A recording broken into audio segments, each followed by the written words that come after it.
káàkiri àgbáyé ó rẹ̀ dòdò ó dùn wò ó dùn gbọ́ létí gbogbo ènìyàn. bẹ́ẹ̀ ni ètò tó ń kọ́ni lọ́gbọ́n, ètò tó ń dáni lárayá, ìròyìn tó kún fọ́fọ́ káàkiri àgbáyé.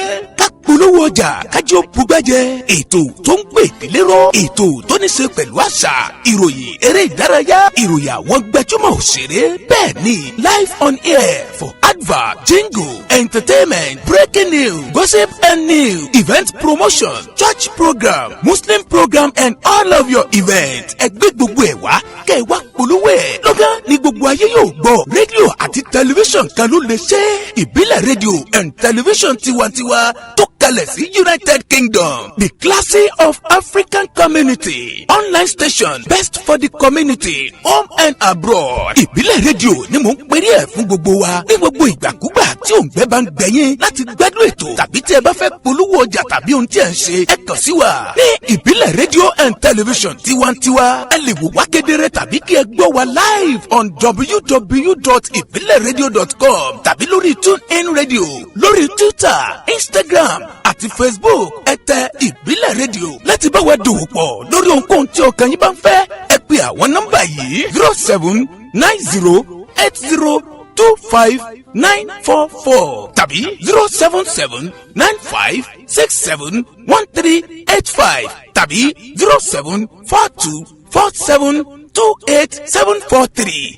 ìbílẹ̀ rédíò and television tiwantiwa kárí ayé ni wọ́n ń wò wá gbọ́ wa ó kilẹ̀ pilẹ̀ tìtìtì.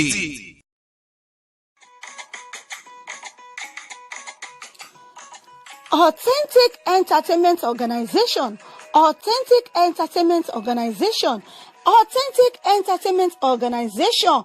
àwọn ni wọ́n máa tún dé báyìí o pẹ̀lú oríṣiríṣi ètò nílé iṣẹ́ wọn fún gbogbo ìnáwó tẹ́ ẹ bá fẹ́ ṣe. ẹ fẹ́ MC fún ìnáwó yín, ẹ fẹ́ alága fún engagement yín, ẹ fẹ́ children entertainer àbí ẹ fẹ́ olórin àsìkò àbí olórin ẹ̀mí fún ìnáwó yín. ẹ má làágùn jìnnà mọ́. Authentic Entertainment Organization wọ́n tún ti gbèdé fún gbogbo ìnáwó yín. ìrọ̀rùn ló bá dé fún gbogbo ayẹyẹ yín. event planner lẹ́fẹ́ ni fún gbogbo ayẹyẹ yín. ẹ̀yin sì ẹ̀ tí mí kan abẹ́tí ẹ̀ tí wò pé bò lẹ̀ ṣe fẹ́ ṣènáwó yín. ẹ má mí kàn mọ́, ẹ má fòyà, ẹ má bẹ̀rù. Authentic Entertainment Organization wọ́n ti wà nílùú London báyìí tí wọ́n fi kalẹ̀ sí fún gbogbo ayẹyẹ yín tí ẹ bá fẹ́ ṣe, fún gbogbo ìnáwó yín. ẹ má làágùn jìnnà, wọ́n ń bẹ níkàlẹ̀ fún yín. wọ́n bá yín tó gbogbo ayẹyẹ yín, wọ́n bá yín mú MC, alága ni, olórin ni, children entertainer ni, gbogbo ẹ̀ pátápátá ní bẹ̀ lọ́dọ̀ wọn nílé iṣẹ́ wọn. Authentic Entertainment Organization ìlú London náà ni wọ́n fìkàlẹ̀ sí fún gbogbo ibikíbi tí ẹ bá ti fẹ́ ṣàyẹyẹ yín. ẹ̀yin ẹ pè wọ́n lónìí, kò síbi tí ọwọ́jà wọn ò dé. ẹ pè wọ́n sórí ẹ̀rọ ìbánisọ̀rọ̀ wọn 079 080 25944 079 080 25944 tàbí 07424 728 743 07424 728 743 ní àwọn ẹ̀rọ ìbánisọ̀rọ̀ wọn tẹ́ ẹ lè pè wọ́n sí, tàbí kẹ́ ẹ lọ sí ímeèlì wọn lolly07@yahoo.co.uk. wọ́n ń bẹ lórí Twitter, wọ́n ń bẹ lórí Facebook. bẹ́ẹ̀ ni kò sí, ẹ pè wọ́n lónìí. gbogbo ibikíbi tẹ́ bá ti fẹ́ ṣayẹyẹ yín, ìrọ̀rùn ló bá dé. ẹ kàn sí wọn lónìí. Authentic Entertainment Organization, ìrọ̀rùn ló bá dé. ẹ̀yin náà bá wọn dòwò pọ̀ lónìí, kẹ́sì rí i pé rere lolúwa.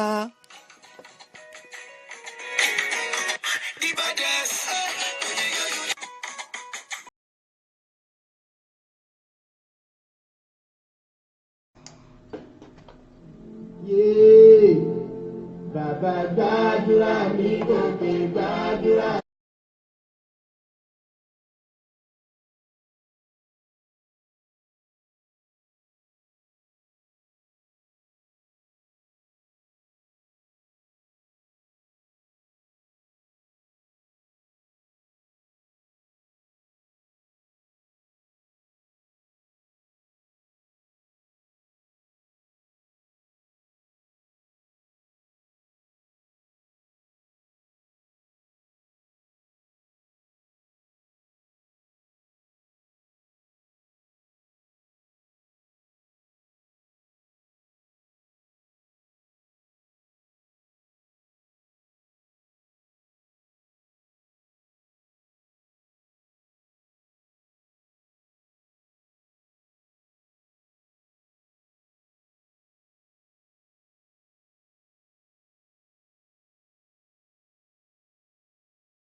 Iṣẹ́ ni bàbá má jẹ́ kó diṣẹ́ oníṣẹ́ ọlọ́run ìbílẹ̀ rẹ̀ ayọ̀ mi.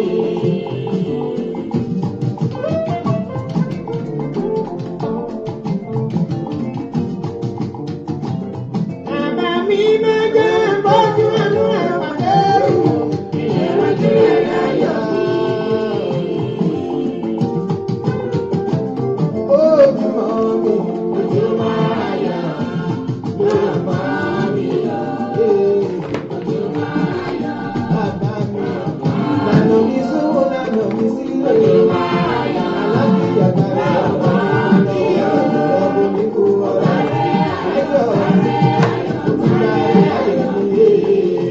Bẹ́ẹ̀ ni ojúmọ́ tó mọ́ wa lónìí, ojúmọ́ owó, ojúmọ́ ọmọ, ojúmọ́ àìkú ti ṣèbálẹ̀ ọ̀rọ̀.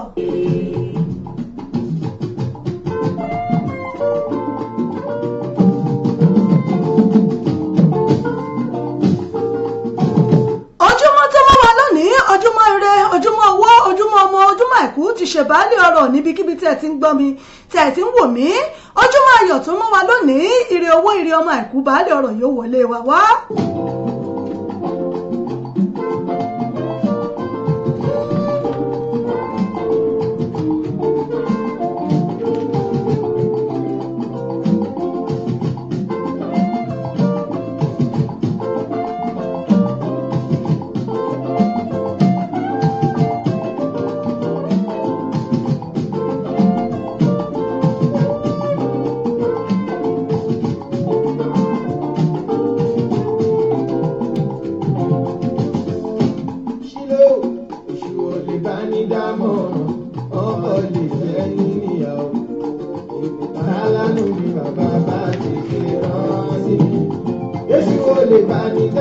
Ọlọ́run ọba mi ìbà rẹ lónìí, ọba mi àtẹrẹrẹ kárí ayé, àdàgbàmọ́ pàróyè, àdàgbàmọ́ tẹ̀pá, olórúkọ ńlá olórúkọ rẹpẹtẹ, ọba tó lọ kọ́ni kése àdìmúlà, ọba tí í ṣohun gbogbo lódùlódù, arínúròdì olùmọ̀ràn ọkàn, ọba mi ti ń dágbèlèkú níbi tó bá ti fẹ́.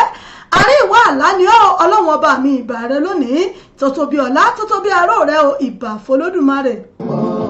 Ọkọ̀ rẹ̀ lè ṣe ní léṣe, ibi tá lánú mi wà bàbá tètè rán sí mi yé. Ìbà f'Olúdáyé ọba mi àtẹwọ́ ọlágbẹ́ndẹ́kẹ́, akọ́nimọ́bàmú gègé, ọba mi àtòrí ẹni tí ò sún ọ̀ṣẹ́, gbẹ̀ngbẹ̀lẹ̀kú dábì ó gbé wú, ọlọ́run ọba mi ò, ọba mi àlà funfun gbò, ewu orí òjá pè ọ́ lárúgbó, ọba mi àdàgbàmọ́ tẹ̀pá, gbanigbani ẹni tá a sáyá, ọba tó ta ọ̀run tó ta sánmọ̀ bí ẹni taṣọ ó tẹ́lẹ̀ bí ẹni tẹ́ni, àdìmúlà ọba mi àdìmúṣe rere. Ìbà rẹ lónìí ọba tó ní gbogbo ayé lọ́wọ́, ọba tó ní gbogbo ọjọ́, akọni mama mú gègé, ọba tí wẹ̀rí ọmọ dáfẹ́dáfẹ́. Ìbà rẹ lónìí kábíyèsí ọba mi tí ń jẹ́ mi ní má ṣe bẹ̀rù, kìnìún ẹ̀yà Júdà, Alpha and Omega, the beginning and the end. Ọlọ́run ọba mi ìwọ náà ló ń jẹ́ bẹ́ẹ̀, olórúkọ rẹpẹtẹ, ọba tẹ́nìkan ò rí tí wọ́n ń wá kiri, ọba tá a rí tá a wá ń rí ṣe ọwọ́ ẹ̀. Ìyìn náà rèé oyèlé rẹ̀ ọlọ́run ọba mi fáwọn tá a ń bẹ láyé wà láàyè, tá a tún bẹ láàyè ara wa, kò sáà tá a lè fi fún ọlọ́run ọba mi bí òṣọpẹ́. Èyí náà la fi ń dúpẹ́ tá a tún ń dúpẹ́ pẹ́ òkun f'Elédùmarè ọba mi tó dá wa sí tìletìle tẹ̀bítẹ̀bí. Bẹ́yìn náà bá wá mọ orí ọlọ́run ọba níbikíbi tẹ́ ẹ bá wà, ẹ bá ń gbéga, ẹ bá ń yìn, ẹ bá ń sáòdá fọ́lọ́run ọba, ẹ gbóṣù bàràbàǹdẹ̀ fún, ẹ ṣe alihamdulilayi sọ́lọ́run ọba wa torí pé títóbi lórúkọ rẹ̀. Ẹ ǹlẹ́ nínú ilé yìí níbikíbi tẹ́ ẹ ti ń gbọ́ mi. Ojúmọ́ ayọ̀ adáni má gbàgbé òní fún ẹ̀. Bàbá mi máa bí ojúmọ́ ayọ̀ ló mọ́ wá, ẹ̀yin náà ń kọ́ lọ́dọ̀ tí yín bẹ̀ ń wo bó lójú ọjọ́ ti rí.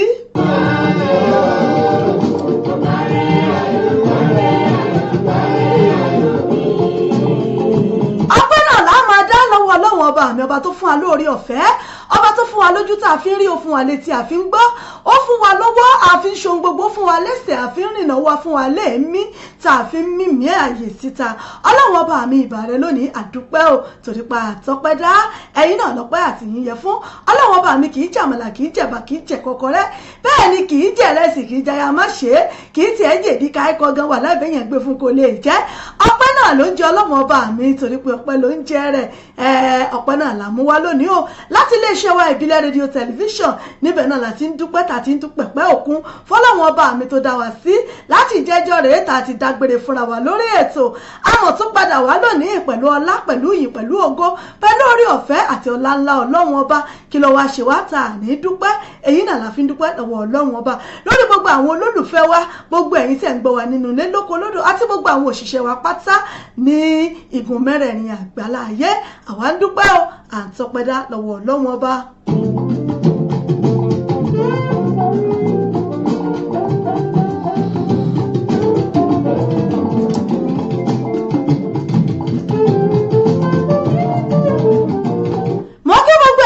bàbá gbogbo ẹ̀yin ìyá mi tẹ̀ ń bẹ nínú ilé, mo kí yín o. gbogbo ẹ̀yin lọ́balọ́ba, lóyè, gbogbo ẹ̀yin ọ̀tọ̀kùlúùlú, gbogbo ẹ̀yin bọ̀rọ̀kìnní ọlọ́rọ̀, gbogbo ẹ̀yin sàmọ̀rí aláfẹ́ pátá náà ni mo kí níbikíbi tí ẹ bá ti ń gbọ́ mi.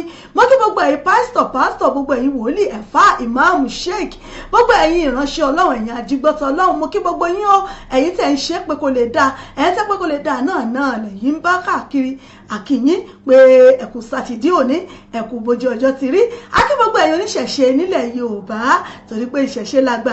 akíyín o káàkiri mẹ́rin àgbáyé níbikíbi tẹ́ ẹ bá ti ń gbọ́ wá pé ẹ káàbọ̀ sórí ètò fún tòní. bẹ́ẹ̀ ni mo kí gbogbo ẹ̀yin pèdèpèdè, gbogbo ẹ̀yin tẹ́ ń sọ̀rọ̀, tẹ́ ń pèdè ní iléeṣẹ́ rédíò káàkiri, ní tẹlifíṣàn káàkiri. èmi mọ̀ kí yín o lágbára Ọlọ́run, àmọ́ rí wí o, àmọ́ rí fọ̀, àmọ́ rí sọ torí pé ọmọlédè ni wá, ọmọ ọlọ́rọ̀ náà ni wá, bá a ti ń pè náà ni ọmọ wá, bá a ti ń sọ bẹ́ẹ̀ náà ni ọmọ jọ̀hún lágbára ṣédùmarè. àwa ni tẹnugbó bí ọwọ́ lágbára títóbi Ọlọ́run. mo kí gbogbo yín náà níbikíbi tẹ́ ẹ bá ti wà, tẹ́ ẹ ti ń gbóhùn sáfẹ́fẹ́, ẹ kú ojúmọ́, ẹ tún kú ojúmọ́ rẹ lónìí. gbogbo ẹ̀yin alájẹ bàbá lọ́jà bóò ní ẹ̀kú ọrọ̀ ajé ń bẹ̀ ń wo ṣàjẹun ọ̀gbá, ṣé wọ́n mú díẹ̀díẹ̀ ṣá ń bù ú, ṣáwọn oníbàárà ṣe ń wọlé lọ́kọ̀ọ̀kan èjèèjì àárín tàjẹ́ ṣe lónìí. gbogbo ẹ̀yin wakọ̀wakọ̀ mú kí yín o, ògùn òní fẹ̀jẹ̀ wáwẹ̀. gbogbo ẹ̀yin oníṣẹ́ oṣù iṣẹ́ ìjọba, ọkọ̀ bá àdábà kò ní ṣá wa lẹ́sẹ̀. gbogbo ẹ̀yin tíṣà akíyín o, gbogbo ẹ̀yin tẹ́pẹ́ yìí náà lẹ́ ń kọ́ wa látòrí abídí tẹ́ ẹ dórí ìgbì, àwọn náà ní kọ́ wa ń gbogbo ẹ̀ lágbára ẹ̀ mọ̀ rí kọ́ o. ọgbọ́n ìmọ̀ àtòyé tọ́lọ́wọ́ tẹ́ fi mọ́ ọkọ̀ ọlọ́wọ́n ọba yóò jogún ẹ̀ fún yín torí pé tá a bá ní àwò wà láì tí sà àwọn olùkọ́ ìyẹn àwọn ò ṣe kó kéré torí pé àwọn náà ni wọ́n ń kọ́ wa náà fún wa nímọ̀ àtòyé tí gbogbo wa náà fi débi tá a dé. bẹ́ẹ̀ bá rí dókítọ̀ ọgbà wájú tíṣà kọjá, lọ́ọ̀yà ọgbà wájú tíṣà kọjá, bẹ́ẹ̀ bá kódà kẹrẹ́ ẹnjìníà ọgbà wájú tíṣà kọjá.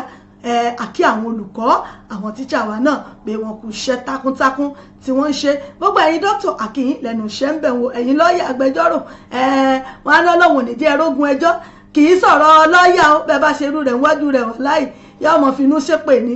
ẹ kú ojúmọ́ níbikíbi tẹ́ ẹ bá wà lónìí.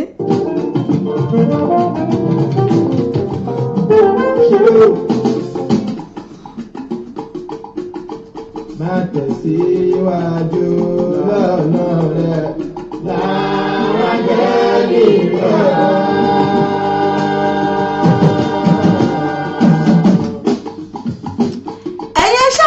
tẹ̀síwájú níbikíbi tí ẹ bá wà, níbi tẹ́ ti ń ṣọrọ̀ ajé yín lẹ́nu iṣẹ́ yín, ẹ máa tẹ̀síwájú. wọ́n ní bẹ̀rẹ̀ kọ́ lóníṣẹ́, ẹni tó bá ṣe dópin náà lágbàlá. gbogbo ẹ̀yin tí ẹ̀ ń ṣiṣẹ́ Ọlọ́run náà ẹ máa tẹ̀síwájú torí pé ìyè àti ìgbàlà ń bẹ lọ́nà náà bá a bá ṣe bí Ọlọ́run ṣe gbélé wa lọ́wọ́.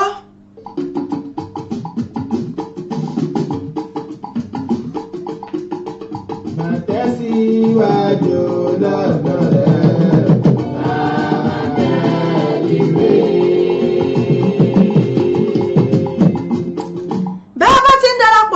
ẹ máa bá mi ṣíà fídíò yìí, ẹ bá mi ṣíà rẹ̀, ẹ invite àwọn olólùfẹ́ yín sórí ètò pé káwọn náà darapọ̀ mọ́ wa kájọ jẹ̀gbádùn ètò tòní lórí ètò yín, ètò wa Fàájì Unlimited lágbo fàájì náà láwa yóò láti lè ṣe wa ìbílẹ̀ rédíò tẹlifíṣàn. ẹ láǹfààní láti máa gbọ́ wa lórí wẹ́bsáìtì wa ibileradio.com. ẹ láǹfààní láti máa gbọ́ wa lórí TuneIn Radio, ẹ download TuneIn lórí app yín, ẹ search fún Ìbílẹ̀ Radio lórí ẹ máa gbọ́ wa kètèkètè lórí ẹ̀. Lórí Facebook wa Ìbílẹ̀ Radio Tiwantiwa TV, ẹ máa gbọ́ mi ẹ sì máa wò mí ń bẹ̀. Lórí péèjì wa náà, lórí Facebook péèjì wa Ìbílẹ̀ Radio and Television Tiwantiwa UK, ẹ máa gbọ́ mi ẹ sì máa wò mí náà live and direct bí mo ti ń bẹ ní orí ètò. Níbikíbi tẹ́yin bá wà tẹ́ bá ti ń gbọ́ wa káàkiri gun mẹ́rẹ̀ẹ̀rin àgbáyé, ẹ lè gbọ́ wa lórí website, ẹ lè gbọ́ wa lórí TuneIn, ẹ lè wò wá lórí Facebook níbi tí a ti ń gbóhùn sáfẹ́fẹ́. Mo kí yín pé ẹ kú ojúmọ́ rẹ lónìí. Òní náà ni ọjọ́ 19 nínú oṣù kẹwàá ọdún 2019. Òní ni 19th of October 2019, ọjọ́ sátidé lélẹ́yìí tá à ń pè ní ọjọ́ àbámẹ́ta. Adúpẹ́ lọ́wọ́ Ọlọ́run fún oore ọ̀fẹ́ tó fún wa láti ti rí ọjọ́ òní láyé àti ní ààyè ìdẹ̀ra. Mo kí gbogbo yín pátápátá, àti gbogbo ẹ̀yin ọmọ lọ́jọ́ bí, gbogbo ẹ̀yin ọmọ oṣù October látọ̀n the 1 títí di on the 19 lónìí. Ẹ̀mí yóò ṣe púpọ̀ ọdún láàyè àti láàyè ìdẹ̀ra. Ẹ̀yin tí ẹ ti ń bọ̀ lọ́nà náà tóṣù yóò fi parí, àkíyìn o, ẹ kú ìmúra, happy birthday to you in advance. Ẹ̀mí yóò ṣe ọ̀pọ̀ ọdún láyé. Gbogbo ẹ̀yin tí ẹ ń ṣègbéyàwó lónìí, tí ẹ ń ṣọjọ́ ìbí náà, tí ẹ ń ṣayẹyẹ rẹ̀, tí ẹ ń ṣe graduation ni, ẹ ń ṣèkómọjáde ni, ẹ ń ṣe òkú àgbà ni, àkí gbogbo yín pé lágbára Ọlọ́run ohun tó dáa, ohun rere kò ní wọ́n nínú ilé kó wá gbogbo wa. Ohun rere báyìí náà láti máa bára ṣe, àní kú ní rèwerèwe o, àní fọjọ́ ọlọ́jọ́ lọ pẹ̀lú àṣẹ Èdùmàrè. Níbikíbi tí ẹ bá wà tẹ́tí ń gbọ́ mi, àkí gbogbo yín jákèjádò igun mẹ́rẹ̀ẹ̀rin àgbáláyé. Ètò yín ètò wọn tún ti lálẹ́ wù náà nu, ó tún ti balẹ̀ bàgẹ̀ báyìí, ó tún ti dé náà nu sétí ìgbọ́ yín. Ètò yín ètò wa Lágbo Fàájì Unlimited lẹ́tọ̀, ètò ní Fàájì Unlimited pẹ̀lú èmi ọmọ yín ọ̀rẹ́ yín olólùfẹ́ yín Ìyá Ìbàdàn yín authentic rẹ̀ Unbeatable Ìyá Ìbàdàn yín náà rẹ̀ one and only presenter yín, á sọ̀rọ̀ tẹ̀fẹ̀ tí mọ̀ràn yájú ọmọ yín rẹ̀ ti pàṣíwájú bàbá Ajímọ̀tán rẹ̀ jẹ́ wọn fún gbogbo UK. Èmi náà ni mò ń kí yín káàbọ̀ sórí ètò fún tòní, níbi tí a ti jọ gbádùn ara wa dọ́ba abẹ́ ìbò bí ti ń gbádùn sìgá, ti ń gbádùn tíì táwa náà gbádùn ẹ̀kọ́ gbóná, a jọ gbádùn ara wa lórí ètò fún tòní pẹ̀lú orin ọlọ́kan ọ̀jọ̀kan ìkíra ẹni lórí ètò yìí pẹ̀lú àwọn tẹ̀fẹ̀ tí mọ̀ràn náà láfijọ́ mọ́ gbádùn ètò tòní. Ẹ̀yin náà wà nǹkan fìdílé nǹkan, ẹ invite àwọn ọ̀rẹ́ yín, ẹ share rẹ̀, ẹ kọ́mẹ̀ntì, ẹ pa àwọn èèyàn sórí ètò pé kí Ìyá Ìbàdàn ó ti dé sórí ètò báyìí láti lè ṣe wa Ìbílẹ̀ rédíò tẹlifíṣàn. Òun náà lè ti ń gbọ́ mi káàkiri àgbáyé.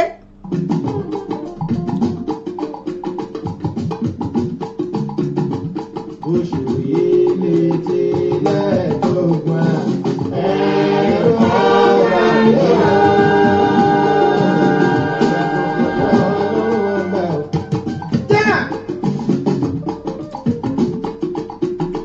Bàlárò bá ti lẹ́ẹ̀dọ́gbọ̀n, ẹ̀rọ sórí.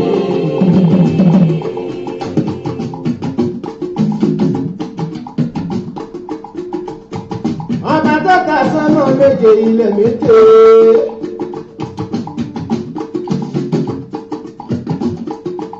Ayé ló ṣe ẹgbẹ̀dógún. Ẹ rí pé orin àdúrà náà ni mo fi ṣíde tó tòní. Orin eléyìí láti ọwọ́ Ọpẹ́yẹmí Àjàyí tí a mọ̀ sí Ṣílò. Àwọn náà ni wọ́n pe orin yìí, wọ́n ní Why Me náà ni wọ́n pe àkọlé àwòrán tí ẹ ń gbọ́ yìí. Mo lérò pé iná gbádùn ẹ̀ níbikíbi tí ẹ bá wà tí ẹ ti ń gbọ́ mi lórí ètò yìí. Ẹ láǹfààní láti kí ẹbí ará olólùfẹ́ yín lórí ètò, bẹ́ẹ̀ lẹ sì láǹfààní láti invite láti kí ẹbí ará olólùfẹ́ yín, ẹ sì láǹfààní láti béèrè fún orin tí ẹ bá fẹ́. Ẹ ṣe ìyá mi Olúyọmí Olúpọ̀nlé, wọ́n ní good afternoon sister, happy weekend to you ma. Ẹ káàbọ̀ sórí ètò yìí. Azan Àríkíàdé mo kí yín, ẹ káàbọ̀ sórí ètò yìí. Ajíbọ́lá Abdullahi Mọ́rẹ́yìn náà, Ali Wálé mo kí yín, ẹ káàbọ̀ sórí ètò. Gbogbo ẹ̀yin tí ẹ ti ń darapọ̀ mọ́ mi, àtẹ̀yin silent watcher tí àárí orúkọ yín náà, ẹ ṣeun gbogbo yín pátá náà ni mò ń kí. Ẹ̀yin náà rẹ̀ bá ti ń darapọ̀ mọ́ mi lórí ètò, bàbá mi share, ẹ comment, ẹ like, ẹ kí àwọn èèyàn yín. Ọbáyẹmí Táíwò Tìmílẹ́yìn mo kí yín o, wọ́n ní well done ma. Sunday Babátúndé Àlàbí wọ́n ní happy weekend ma, ẹ ṣeun mo kí yín bàbá mi, ẹ kú dédé àsìkò yìí níbikíbi tí ẹ bá wà. Ìyá mi Bọ́lá Ọmọdé ni mo rẹ́yìn náà lórí ètò, ẹ káàbọ̀ sórí ètò yìí. Ẹ láǹfààní láti kí ẹbí ará olólùfẹ́ yín fún lórí ètò yìí, ẹ sì láǹfààní láti béèrè fún orin tí ẹ bá fẹ́ fún ìgbádùn ètò tòní. Olódùmarè má fi mí sílẹ̀ fún ìyàjẹ́ ọba lágbára.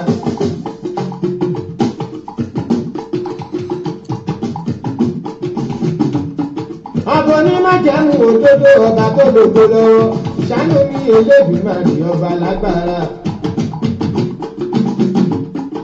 Ó lọ́dọ̀ rẹ̀ mo gbé gbàṣẹ. Ọ̀dọ̀ Ọlọ́run ọba mi náà làṣẹ wà, àṣẹ ń bẹ lọ́dọ̀ Ọlọ́run ọba mi. Gbogbo ohun tẹ́dá bá ti fẹ́ kéèyàn ó béèrè lọ́wọ́ rẹ̀, bẹ́ẹ̀ bá sì ti béèrè báyìí wà láì Ọlọ́run ọba mi yóò stampu ẹ̀ ni, yóò gbélé báyìí ni, àṣẹ náà ni yóò fi lé àdúrà. Ọ̀dọ̀ Ọlọ́run ọba mi náà ni gbogbo àṣẹ wà, ọ̀dọ̀ ẹ̀ náà la ti ń gbà á, ta ti ń gbàṣẹ tó sì ń fún wa ṣe lójoojúmọ́ nígbàkúgbà tá a bá ti pè é.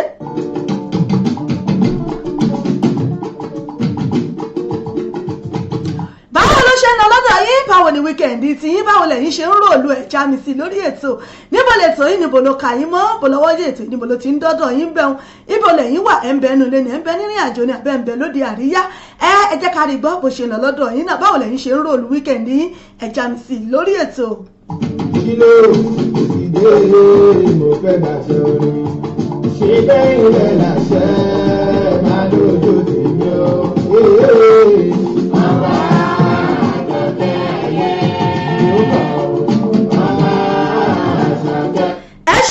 Bàbá mi Wẹ́là Ọlámorí yín, Bàdà Deborah Mọ́rẹ́yìn náà ẹ káàbọ̀ sórí ètò. Ọládépò Fúnmiládédoyin mo kí yín o, ẹ káàbọ̀ sórí ètò yìí.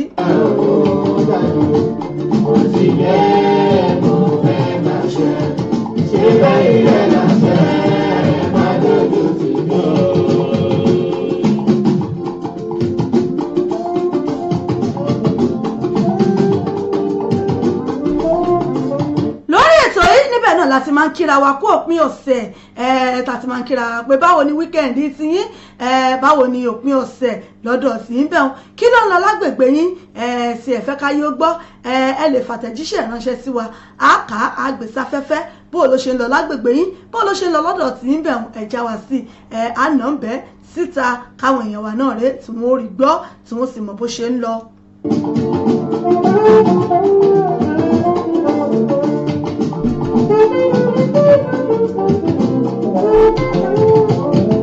Ìwọ nìkan lábá àjọkẹ́ ayé, ìwọ nìkan lábá àjọkẹ́ wo, mo mà tún ti dé bí mo ṣe gbàṣẹ.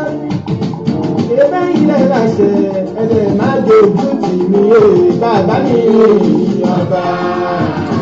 Gbogbo ìdílé Jésù ọmọ mi ní má tẹ̀lé mi lọ.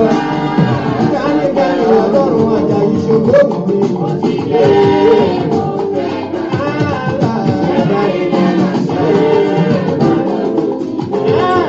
Ọlọ́run sì lè gbọ́dọ̀ ra máyé.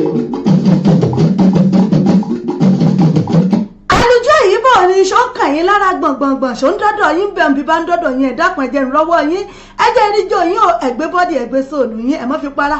Wíkẹ̀ndì láwà yìí, ọmọ tó bá ṣiṣẹ́ déédéé wọn ló gbọ́dọ̀ lásìkò gbádùn, torí kẹ́yìn ó lè mọ fi gbádùn ṣàánú àlàwọ̀ àṣẹ wà ń bì. Ìgbádùn tí náà ní gbìyànjú tí ẹ jẹ́ kí n mọ bó ṣe lọ lọ́dọ̀ yín, ẹ̀yin náà láǹfààní láti kí ẹbí ará olólùfẹ́ yín, yálà wọn ṣọjọ́ bí ìgbéyàwó ni àbí oṣooṣọ́ méjì mẹ́ta àbí wọ́n bí tẹ̀ fẹ́ kí wọn, ẹ láǹfààní láti kí ẹbí ará yín lórí ètò yìí, bẹ́ẹ̀ lẹ sì láǹfààní láti béèrè fún orin tí ẹ fẹ́ fún ìgbádùn mi ọ̀sẹ̀ yín.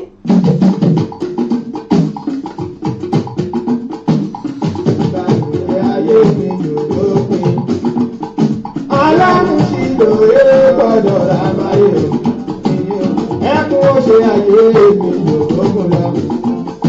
Ọlọ́run sì lòye má gbọ́dọ̀ ra máyé o, àpáìkó ayé mi yòókù mi lọ. Ọlọ́run sì lòye gbọ́dọ̀ ra máyé, ìbànújẹ́ ayé mi yòókù lọ́dọ̀ rẹ̀.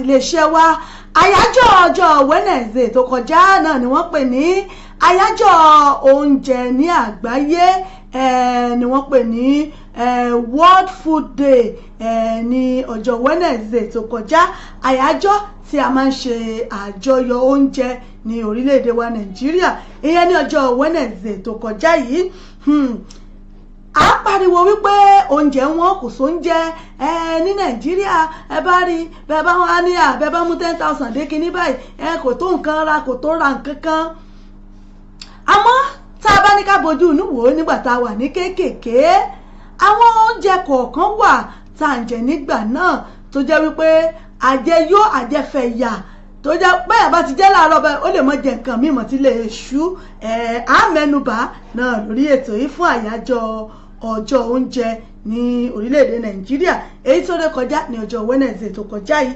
àmẹ́nubà ń bẹ̀ ẹ ṣeun ìyá mi ọmọ Làríkẹ́ Adé òní SMD mo kí yín ẹ káàbọ̀ sórí ètò.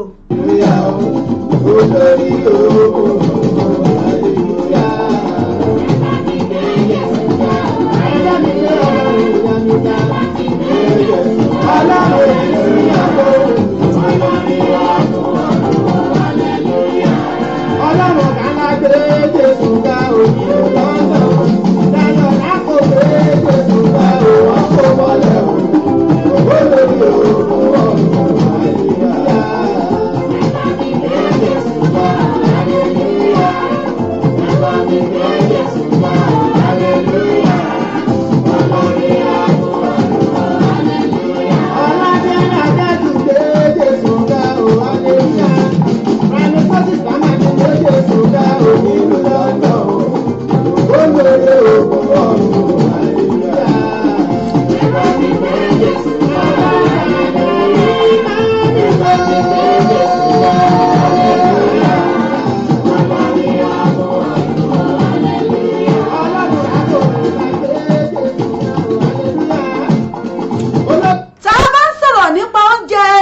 wa Nàìjíríà láwọn oúnjẹ tá a jẹ nígbà tá a wà ní kéékèèké àwọn oúnjẹ tó ládùn tó ń ṣara lóore tó jẹ́ wípé nígbà náà báyìí tá a bá jẹ inú wọn mọ dùn nígbà tá a wà ní kéékèèké àmọ́ ó dàbí pé gbogbo àwa èèyàn wa a ti gbàgbé wọn a ti mójú kúrò ń bẹ̀ ló fi wá di pé kò tiẹ̀ wá sóúnjẹ mọ́ kò sóúnjẹ mọ́ oúnjẹ wọn gbogbo nǹkan ló wọ́n bẹ́ẹ̀ bá lẹ fẹ́ ra gbani ìṣẹ̀ṣe àmọ́ àwọn oúnjẹ kan wà tá a máa ń jẹ nígbà náà tó jẹ́ pé kódà bẹ́ẹ̀ mú owó ṣíkíní dání báyìí ẹ jẹ́ lájẹyó tẹ́ ẹ jẹ́ kódà ẹ mọ̀ mú mi sí ni tilẹ̀ ò fi ṣú.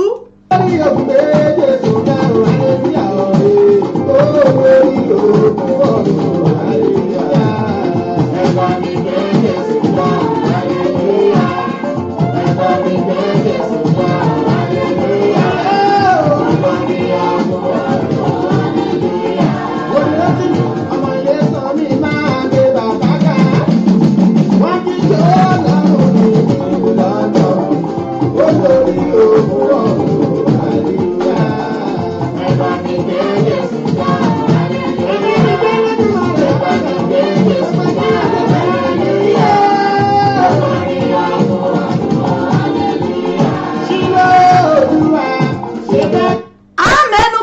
Èyí tẹ̀yin náà bá rántí nígbà náà ẹ̀yin náà bá wa fi kún ẹ̀yin náà sọ ọgbà àwọn ìtẹ̀yin náà bá rántí sọ nígbà tá a wà ní ilé tá a wà ń kékèké tó jẹ́ wípé à ń lọ sílé ìwé ẹ rí i pé nígbà náà ẹ wo àwọn oúnjẹ kan wà tó jẹ́ pé ẹ̀yin ò fojú kéré ẹ̀ àmọ́ tẹ́ ẹ bá jẹ́ inú òkun báyìí ni látàárọ̀ tílẹ̀ ó fi ṣú lára ẹ̀ náà láti rí à ń pe ó lè lórúkọ tí wọ́n pè lọ́dọ̀ tìyín àmọ́ tẹ́ bá wò ó àmọ́ pè ní àbàrí àwọn bí àsìsú wọn pè ní tepo tiyọ̀ nígbà náà táwọn ìyá wa bá ṣe é rí wípé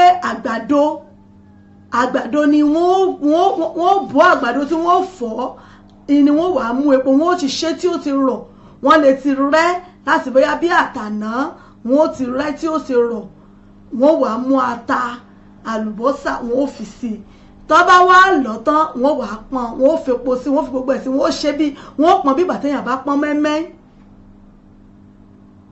àwọn míì á máa jẹ́ lásán ṣe pé yóò kúnnú wọn tí inú wọn lè bàǹbù báyìí ni téèyàn bá tún wá fẹ́ tiẹ̀ wá tún wá pákú téèyàn fẹ́ fi àgbàdo wú àgbàdo kéèyàn wá tún wá mú kó tún wá mú àkàṣù ẹ̀kọ kó fi jẹ́ èèyàn ti fi àgbàdo èèyàn ti fi wónú ẹ rí wípé láàrin àìmọye wákàtí ìṣe nínú èèyàn ò lè tàǹdì omi lèyàn ò mọ̀ mu sí tílẹ̀ ó fi ṣú lára irú àwọn oúnjẹ báyìí ó wà lára àwọn oúnjẹ tá à ń jẹ ní orílẹ̀-èdè wa Nàìjíríà nígbà náà tí ò sì náni lówó tó yẹ pé ìwọ̀nba owó tẹ́ bá ti fi pèsè ẹ̀ báyìí gbogbo ilé ni ó jẹ́ lára ẹ̀ náà láti rí ibẹ̀ náà láti rí àwọn àwa tá a bá gbé ìlú òkè dáadáa tá a gbé àwọn agboolé dáadáa wọ́n pè ní àwọn tó jẹ́ wípé ilá náà ni wọ́n fi lá sí tí wọ́n bá ń dín tí wọ́n bá ń fà báyìí ẹ̀rí bí ó ṣe máa fà jọ̀jọ̀jọ̀jọ̀ tí wọ́n bá dín báyìí àwọn míì á mọ̀ pé ní ọ̀jọ̀jọ̀ àwọn oúnjẹ báyìí wà tó yẹ pé lálẹ́ téèyàn bá rà á àwọn míì lè fi búrẹ́dì jẹ àwọn míì lè fi ẹ̀kọ kí wọ́n fi jẹ sáwọn nǹkan yìí tó jẹ́ wípé ó sì ń ṣe ara lóore nígbà tá a wà ní kéékèèké ó ń ṣara lóore téèyàn ó jẹ ní àjẹyó nígbà tá a wà nílé ibẹ̀ náà la tún ti rí ẹ̀wà ibẹ̀ láti rí ẹ̀wà alágbàdo wọ́n á pè ní àdàlú tó jẹ́ pé tẹ́lòmíì bá jẹ́ tán báyìí bẹ́lòmíì bá tún fẹ́ jẹ́ yóò tún mú gààrí yóò tún wọ́n sí i ẹ rí i pé tílẹ̀ ó fi ṣú omi ni ó mọ̀ gbà a rí ẹ̀wà àti gààrí tó ẹ pé téèyàn bá ṣẹ̀wà tán báyìí tẹ́ wá mú gààrí tẹ́ wá rò mọ́ inú ó le kòkòkò báyìí ni a ní àwọn oúnjẹ lóríṣiríṣi ní orílẹ̀-èdè wa nígbà náà tá à ń jẹ tó ń ṣara láǹfààní tí ò sì gbọ́ni lówó jìnnà ẹ̀rọ àwọn míì bọ́ bá mú ráìsì wọ́n á mú ráìsì àtẹ̀wà wọ́n ó ṣe papọ̀ wọ́n ó fata sí wọ́n ó fẹ́ òróró fepo fi gbogbo ẹ̀ sí fi magí sí nígbà wọ́n bá ṣe tán kódà òórùn rẹ̀ gan-an látọ̀hún lọ́hún lẹ́yìn fúnra yín gan ó ti mọ̀ gbọ́ a ní àwọn oúnjẹ bẹ́ẹ̀ bẹ́ẹ̀ lóríṣiríṣi tí à ń jẹ nígbà tá a wà ní kékeré eléyìí fún àyájọ́ oúnjẹ ní àgbáyé èyí tó kọjá ní ọ̀sẹ̀ tó kọjá ní ọjọ́ Wednesday náà ni wọ́n ṣe àyájọ́ ọjọ́ oúnjẹ ní orílẹ̀-èdè Nàìjíríà tá a bá ṣe ń sọ pé oúnjẹ wọn àwọn oúnjẹ kan wà tó jẹ́ wípé tá a bá jẹ wọ́n kódà èèyàn lè jẹ́ lẹ́ẹ̀mejì kílẹ̀ tó ṣú kínú ó mọ̀ le aláwọn oúnjẹ bẹ́ẹ̀ lóríṣiríṣi lára àwọn ètí èmi mọ̀ náà rèé bóyá tẹ́yìn náà bá tún wá láwọn míì bóyá tẹ́yìn náà máa ń jẹ tí wọ́n àwọn òbí yín táwọn òbí wa tó máa ń sè fún yín nígbà tẹ́yìn náà wà ní kéékèèké tẹ̀wà kéékèèké tí wọ́n ń jẹ tó sì jẹ́ pàjẹ́ yóò là mọ́ jẹ́ àjẹ tó jẹ́ pé yóò jẹ tí ó mọ̀ gbomi tí ó mọ̀ mumi sí ni ẹ̀yin náà lè bá wa fi ṣọwọ́ sí ẹ̀yin náà lè ṣọwọ́ sí wa láti jẹ́ kí a mọ̀ lọ́dọ̀ tìyín náà ẹ sì lè pè wọlé sí ojú òpó wa náà láti jẹ́ kí a mọ̀ èyí tẹ̀yin náà tẹ̀ ti là kọjá tẹ̀ ti jẹ nígbà tẹ̀ wà kékeré tó sì jẹ́ wípé àjẹyó náà ni ẹ ṣeun ìyá mi Mr. Becky àjíṣebútú mo kí yín ẹ káàbọ̀ sí orí ètò àwọn oúnjẹ tẹ̀yin náà máa ń jẹ nígbà tẹ̀ wà ní kéékèèké tó sì jẹ́ pé àjẹyó ni nígbà náà táwọn ìyá wa máa ń fún wa jẹ nígbà tẹ́ pé yóò jẹ ni ibẹ̀ náà láti rí túwó àgbàdo náà ni wọ́n fi ń ṣe túwó yìí àgbàdo náà ni wọ́n rò bí ìgbà téèyàn bá ro bí ìgbà téèyàn fẹ́ ro oúnjẹ òkèlè ni wọ́n wá ṣe gbẹ̀gìrì sí gbogbo irú àwọn oúnjẹ báyìí níbo la kó wọn sí gbogbo irú àwọn oúnjẹ yìí níbo la kó wọn sí àmọ́ ó dàbí pé a ti gbàgbé gbogbo àwọn oúnjẹ yìí àwọn oúnjẹ àṣàjẹ àwọn oúnjẹ òyìnbó ìlà wa ń jẹ ní ìsìn ẹ mọ̀ wá gbọ́ ẹ wò kò tiẹ̀ sóúnjẹ mọ́ nígbà tá a wà ní kéékèèké ìgbà náà lóúnjẹ ti dáa kò sóúnjẹ mọ́ ní ìsìn ẹ gbọ́ kò wá sóúnjẹ mọ́ ní ìsìn àbí gbogbo àwọn nǹkan tá a fi ń pèlò rẹ̀ nígbà náà ṣe ká sọ pé kò sí mọ́ la fi ń sọ wípé kò sóúnjẹ kò kò sóúnjẹ mọ́ ní òde ìsìn yìí ẹ máa bá ń bẹ́tò bọ̀ náà.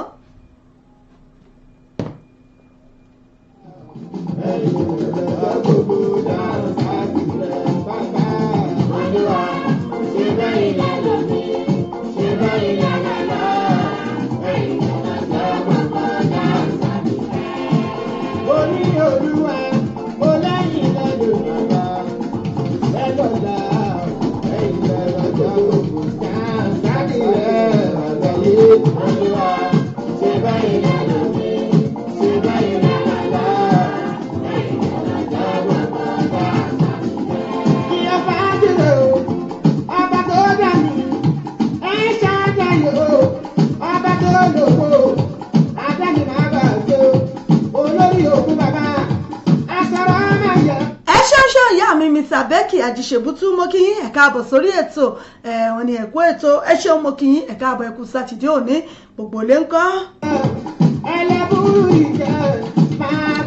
orí ètò yín ètò wa lágbo fàájì náà láwà yìí ẹ já mi sí ẹ̀rẹ́ mi sí ẹ jẹ́ mọ́ bó ṣe ń lọ lọ́dọ̀ yín báwo lẹ́yìn náà ṣe ń ròlù wíkẹ̀ndì yín ẹ láǹfààní láti béèrè fún orin tí ẹ fẹ́ ẹ sì láǹfààní láti kí àwọn ẹbí ara yín olólùfẹ́ yín lórí ètò fún tòní.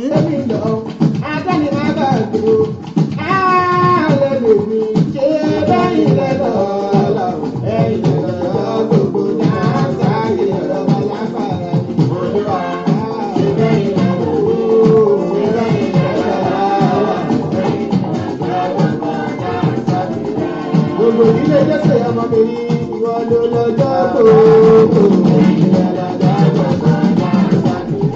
Má jẹ̀jẹ̀ má jẹ̀jẹ̀ ọ̀ má jẹ̀ bá tẹ̀lé yàtọ̀ ra o.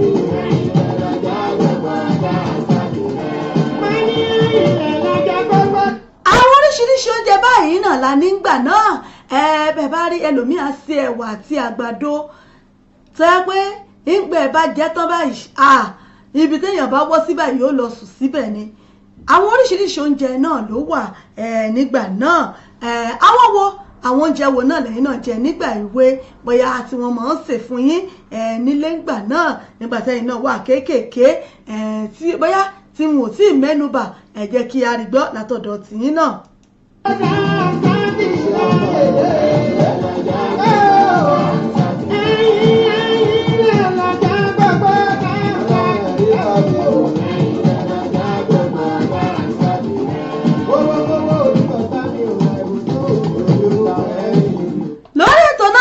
Yìí láti lè ṣe wa ìbílẹ̀ rédíò tẹlifíṣàn tiwantiwa lára Àgbàyídá náà ni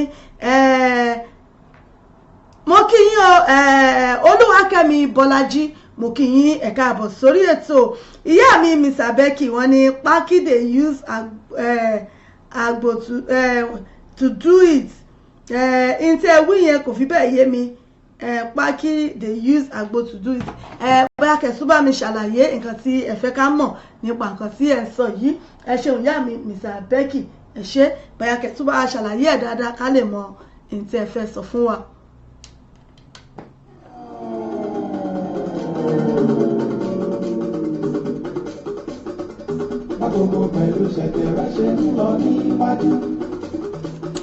ẹ ṣeun ṣeun ìyá mi wọ́n ní àgbàdo wọ́n ní àdàlú àti pákíńkọ́ pé àdàlú àti pákíńkọ́ pé ìyún náà tún wà ń bẹ̀ lára àwọn oúnjẹ tí a mọ̀ jẹ nígbà tá a wà ní kéékèèké táwọn òbí wa tán máa ń ṣe fún wa ẹ ṣé mo dúpẹ́ ìyá mi ẹ ṣé mo dúpẹ́. tí àwọn olómìnira ń bá wa tẹ̀lé wọn. lórí ètò náà lọ́wọ́ yìí ẹ láǹfààní láti kí ẹbí ará olólùfẹ́ yín ẹ sì láǹfààní láti béèrè fún orin ìṣẹ̀fẹ́ lórí ètò fún ìgbádùn bí ọ̀sẹ̀ yín. Ṣọlá international drama máa bá wọn bọ̀.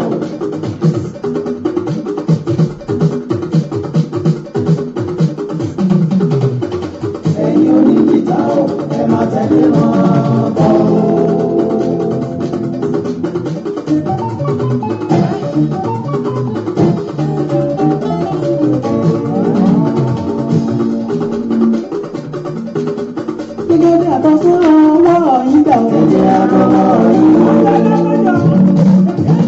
lórí ètò náà ni mo wà yìí mo ti sọ fún yín entertainment program lè tò yìí ẹ máa gbádùn ẹ níbikíbi tí ẹ bá wà ẹ máa gbádùn ẹ. Ayéfẹ́lẹ́ ti bẹ̀rẹ̀ nìyẹn bẹ́ẹ̀ bọ́ sáko.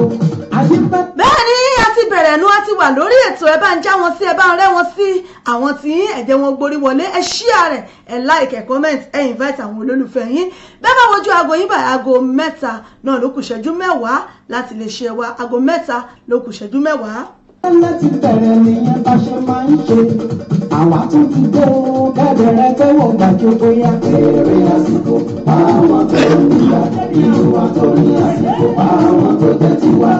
Àwa tó bẹ̀rẹ̀ tẹ́wọ̀ gbàjọ. Ayéfẹ́lẹ́ ti ń pèdè àsìkò fáwọn tó nígbà ipò ti ń lò àsìkò fáwọn tó jẹ́ tòní. Ìṣe ni kẹ́bẹ̀rẹ̀ múlẹ̀ kẹ́ bá mi jọ. Àwa tún ti dé o bẹ̀rẹ̀ tẹ́wọ̀ gbàjọ Ayéfẹ́lẹ́. Èrè àsìkò àwọn tó nígbà ìlú wa tó ní àsìkò àwọn tó jẹ́ tiwa. Àwa tó bẹ̀rẹ̀ tẹ́wọ̀ gbàjọ. Kábíyèsí ìlú ẹ máa kú kalẹ̀. Gbogbo lóye ìlú wa ẹ máa kú kalẹ̀. Ọmọ ilé ìwé ẹ máa kú kalẹ̀. Ẹ kú àsìkò yìí kájọ máa gbádùn bọ̀. Àwa tún ti bọ̀ bẹ̀rẹ̀ tẹ́wọ̀ gbàjọ yá. Èrè àsìkò àwọn tó nígbà ìlú wa tó ní àsìkò àwọn tó jẹ́ tiwa. Àwa tó bẹ̀rẹ̀ tẹ́wọ̀ gbàjọ.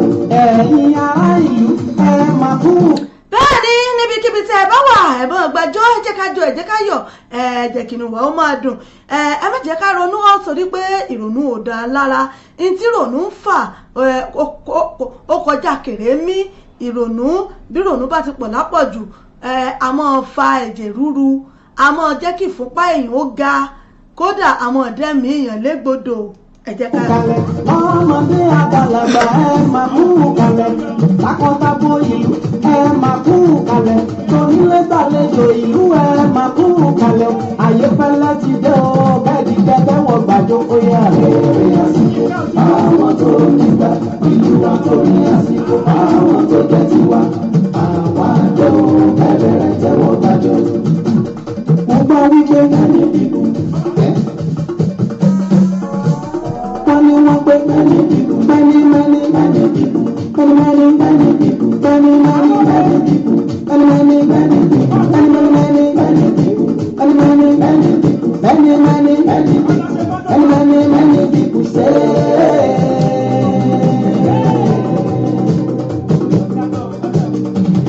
Still Ayéfẹ́lẹ́ ò lè dìde o. lórí ètò láwà ẹja mi sí ẹrẹ́ mi sí lórí ètò ẹ jẹ́ kí n mọ bó ṣe ń lọ lọ́dọ̀ tí ẹ láǹfààní láti kí ẹbí ará olólùfẹ́ yín bẹ́ẹ̀ lẹ sì láǹfààní láti béèrè fún orin tí ẹ bá fẹ́ ìyẹn fún ìgbádùn òpin ọ̀sẹ̀ yín níbikíbi tí ẹ bá wà lórí ètò náà ni mo wà yìí ètò yín ètò wa Fàájì Unlimited lágbo fàájì rẹ ẹ láǹfààní láti kí ẹbí ará olólùfẹ́ yín lórí ètò fún ìgbádùn òpin ọ̀sẹ̀ yín bẹ́ẹ̀ ẹ sì láǹfààní láti béèrè fún orin tẹ́ ẹ bá fẹ́ ìyẹn fún ìgbádùn òpin ọ̀sẹ̀ yín ẹ láǹfààní láti béèrè fún orin tẹ́ ẹ fẹ́ fún ìgbádùn òpin ọ̀sẹ̀ yín.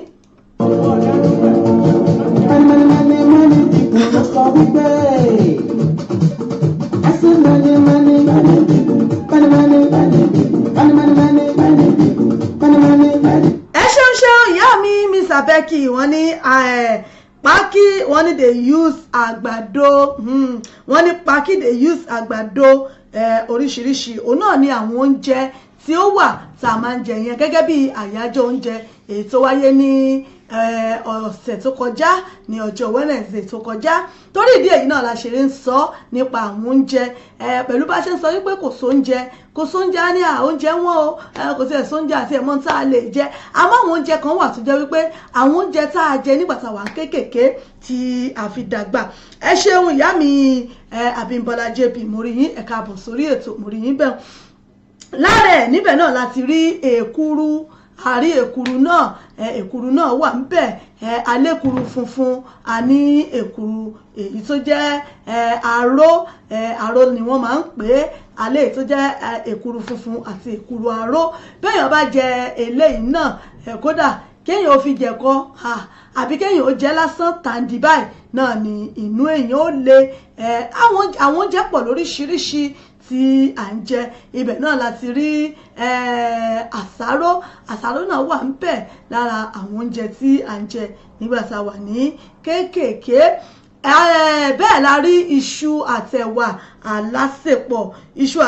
alásèpọ̀ tí a sèpọ̀ lẹ́yìn ojú kan náà tá a sè papọ̀ bẹ́ẹ̀ tí èyí ó sì jẹ́ tinú ó sì le lẹ́bẹ̀ nígbà bá tẹ́wà ń bá ti fẹ́ rọ̀ tán láwà da iṣu sí a fàtà sí gbogbo epo a fi sí a rò papọ̀ ẹ rí i pé nígbà tí ó bá fi délẹ̀ báyìí wọ́n báyìí náà làwọn náà láàmú kó jẹ lára àwọn oúnjẹ tá a ní nígbà tí àwa kéékèèké láwọn oúnjẹ tó wà lórílẹ̀‐èdè wa Nàìjíríà ọ̀nàkọ́nà la lè gbé wọn gbà tí wọ́n sì ń ṣe ara láǹfààní tepo tiyọ̀ wà ń bẹ̀ ọ̀lẹ́ wà ń bẹ̀ a rí oríṣiríṣi bẹ́ẹ̀ bẹ́ẹ̀ àwọn ń bẹ ń bẹ̀ tí a lè fi jẹ kọ́ kò sí tí a lè fi jẹ bẹ́ẹ̀ àti bẹ́ẹ̀ lọ bóyá ẹ̀yin náà láwọn tí ẹ̀yin náà ti ní ọ̀dọ̀ yín tàbí sẹ́yìn náà jẹ ti nígbà kéékèèké tẹ́yìn náà fi dàgbà ẹ lè jẹ́ ká rí gbọ́ lórí ètò láwọn ètí mi ò bá tí ì mẹ́nubà lórí ètò yìí fún àyájọ́ oúnjẹ àgbáyé èyí tó wáyé lọ́sẹ̀ tó kọjá náà ni ẹ ṣeun mo kí yín ìyá mi Abímbọ́lá JP wọn ni ẹ kú ètò Ìyá Ìbàdàn ẹ fún ní bàbá òbé wọn ni ẹ fún wa ní bàbá òbé tó ẹ ṣeun mo dúpẹ́ ìyẹn òbé kọ̀mándà ẹ ṣé àdúpẹ́ ìyá mi Mr. Becky àwọn ti kọ́ síwájú wọn ni my usual sísí mi tó ẹ ṣeun mo dúpẹ́ lórí ètò yìí gbogbo ẹ̀ náà ni a mú wá sétí ìgbọ̀nyín.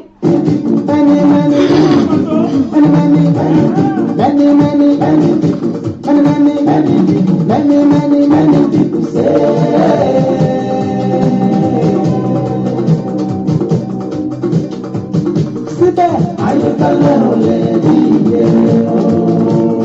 Wọ́n ní still ayọ̀kálẹ̀ ò lè rí ìbéèrè o. Bẹ́ẹ̀ àwọn kan náà dá mi. Àwọn kan náà dá mi. Wọ́n sì ń sọ̀rọ̀ bí Elédùmarè. Àwọn kan náà dá mi. Ayọ̀kálẹ̀ o. Àwọn kan náà dá mi. Àyìnká. Àwọn kan náà dá mi. Bí wọ́n máa sọ̀rọ̀ bí Elédùmarè. Àwọn kan náà dá mi. Ẹ ṣeun ìyá mi Abímbọ́lá JP wọ́n ní àbárí ńkọ́ àmẹnubà náà lẹ́ẹ̀kan wọ́n ní ọ̀jọ̀jọ̀ wọ́n ní ọ̀jọ̀jọ̀ ebiripo gbogbo ẹ̀ bẹ́ẹ̀ wọ́n ní oúnjẹ náà ni nígbà náà láwọn oúnjẹ tí à ń jẹ nígbà tá a wà nílé ebiripo wọn ló wà ń bẹ̀ àbárí ó wà ń bẹ̀ ní àwọn oúnjẹ ọ̀hún tá a máa ń jẹ nígbà tá a wà kéékèèké gẹ́gẹ́ bí ìgbà èwe àmọ́ gbogbo àwọn kan èlò yìí náà ló sì ń bẹ lóde òní ó dàbí pé àwọn èèyàn wa ni wọ́n jàkúnra mọ́ náà kọ́ bí ara síbẹ̀ mọ́ láti jẹ́ wípé wọ́n tún jẹ àwọn oúnjẹ báyìí ìdí rẹ̀ tá a fi sọ pé oúnjẹ wọn kò sí oúnjẹ nílùú kò sí gbá àmọ́ àwọn kankan wà tá à ń jẹ nígbà náà tó ṣe pé òun náà la jẹ dàgbà tó sì ṣe ara lóore.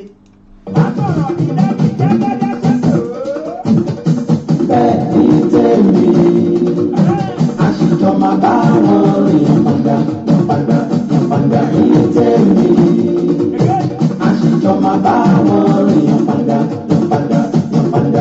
Báyìí náà bá ti ń darapọ̀ mọ́ wa ẹ̀ láǹfààní ẹ̀ bá wa ṣíà rẹ̀ ẹ̀ láìkí ẹ̀ kí ẹ láǹfààní láti kí ẹbí ará olólùfẹ́ yín ní orí ètò fún ìgbádùn òpin ọ̀sẹ̀ yín náà ní níbikíbi tí ẹ bá wà ẹ láǹfààní láti kí ẹbí ará olólùfẹ́ yín níbikíbi sẹ́yìn náà bá wà ẹ fi àtẹ̀jíṣẹ́ yín ránṣẹ́ àáká á sì fún yín ní ohun tí ẹ fẹ́ bóyá àkọ́kọ́ sì ń lọ ní àgbègbè tiyín tí ẹ fẹ́ kárí gbọ́ bóyá àkọ́kọ́ ń lọ lágbègbè tiyín àbí níbi kankan ẹ jẹ́ kárí gbọ́ àná síta àgbèsáfẹ́fẹ́ fún àwọn èèyàn wa láti jẹ́ kí àwọn náà mọ bó ṣe ń lọ ní ọ̀dọ̀ yín ẹ bá rí nǹkan tí ẹ fẹ́ kí a gbọ́ lórí ètò tàbí tẹ fẹ́ jẹ́ káwọn èèyàn gbọ́n pa ẹ fàtẹ̀jíṣẹ́ yín ránṣẹ́ àkà síta àpolongo ẹ̀ àpariwo ẹ̀ sí afẹ́fẹ́ lórí ètò yìí ẹ ṣeun ẹ̀yin èèyàn mi ìyá mi Mr. Becky Ajíṣebútú wọn ní àwọn fẹ́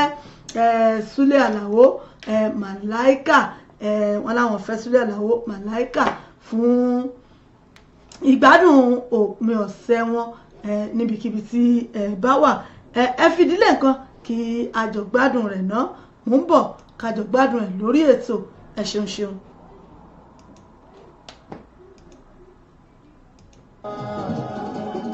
àti sùtá o àti jàmbá èwo ló dà níbẹ̀ ẹ̀rí kárí bọ́. Àléwo ló dà níbẹ̀ ẹ̀rí kárí bọ́.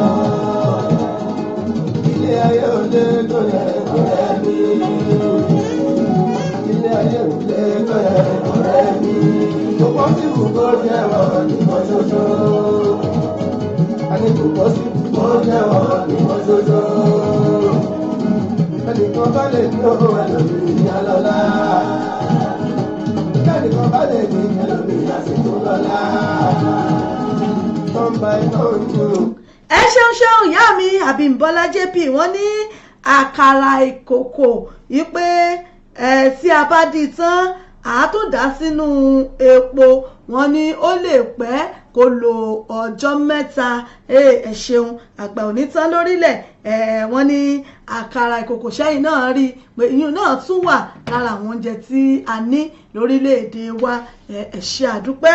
Ó náà mo fi sọ pé èyí sẹ́yìn náà bá túmọ̀ lọ́dọ̀ yín ẹ̀yin náà tún lè fi àtẹ̀jíṣẹ́ ránṣẹ́ sí wa káwọn èèyàn wa àwọn ọmọ òde òní káwọn náà ó lè rí i pé oúnjẹ wà dáadáa ní orílẹ̀-èdè wa Nàìjíríà. Àwa ni àkànyà sí wọn mọ́ tó jẹ́ wípé àwọn oúnjẹ àṣà jẹ́ àwọn oúnjẹ òyìnbó ìlàwọ́ ń tẹ̀lé kiri. Àwa náà láwọn oúnjẹ tó jẹ́ pé a jẹ nígbà tá a wà kéékèèké tó jẹ́ pé nígbà tá a dàgbà gan-an ló jára wa ó le kokoko báyìí. Àmọ́ lóde òní àwọn ọmọ òsìn wọn fẹ́ jẹ wọ́n mọ́, wọn yà sí wọn mọ́. Láfi sọ pé oúnjẹ wọn kòkò ní orílẹ̀-èdè wa. Ẹ ṣeun ṣeun ìyá mi, ẹ ṣé mo dúpẹ́. Àsìkò náà ni tọ́ǹbà iná ojú. Àsìkò náà ni ọ̀rẹ́ tó kọ́lé lè dé o. Àsìkò rẹ̀ ni ọ̀rẹ́ tó kọ́lé lè dé o. Aago méjì náà ló ti rékọjá, aago mẹ́ta ló ti rékọjá ìṣẹ́jú méjì. Ẹ má bínú, aago mẹ́ta ó ti rékọjá ìṣẹ́jú méjì láti iléeṣẹ́ wa ìbílẹ̀ rédíò tẹlifíṣàn níbi tí ẹ ti ń gbọ́ wa tó ti ń dún tó ń dùn tí gbọ́ngbọ́n tó sì ń kán sí.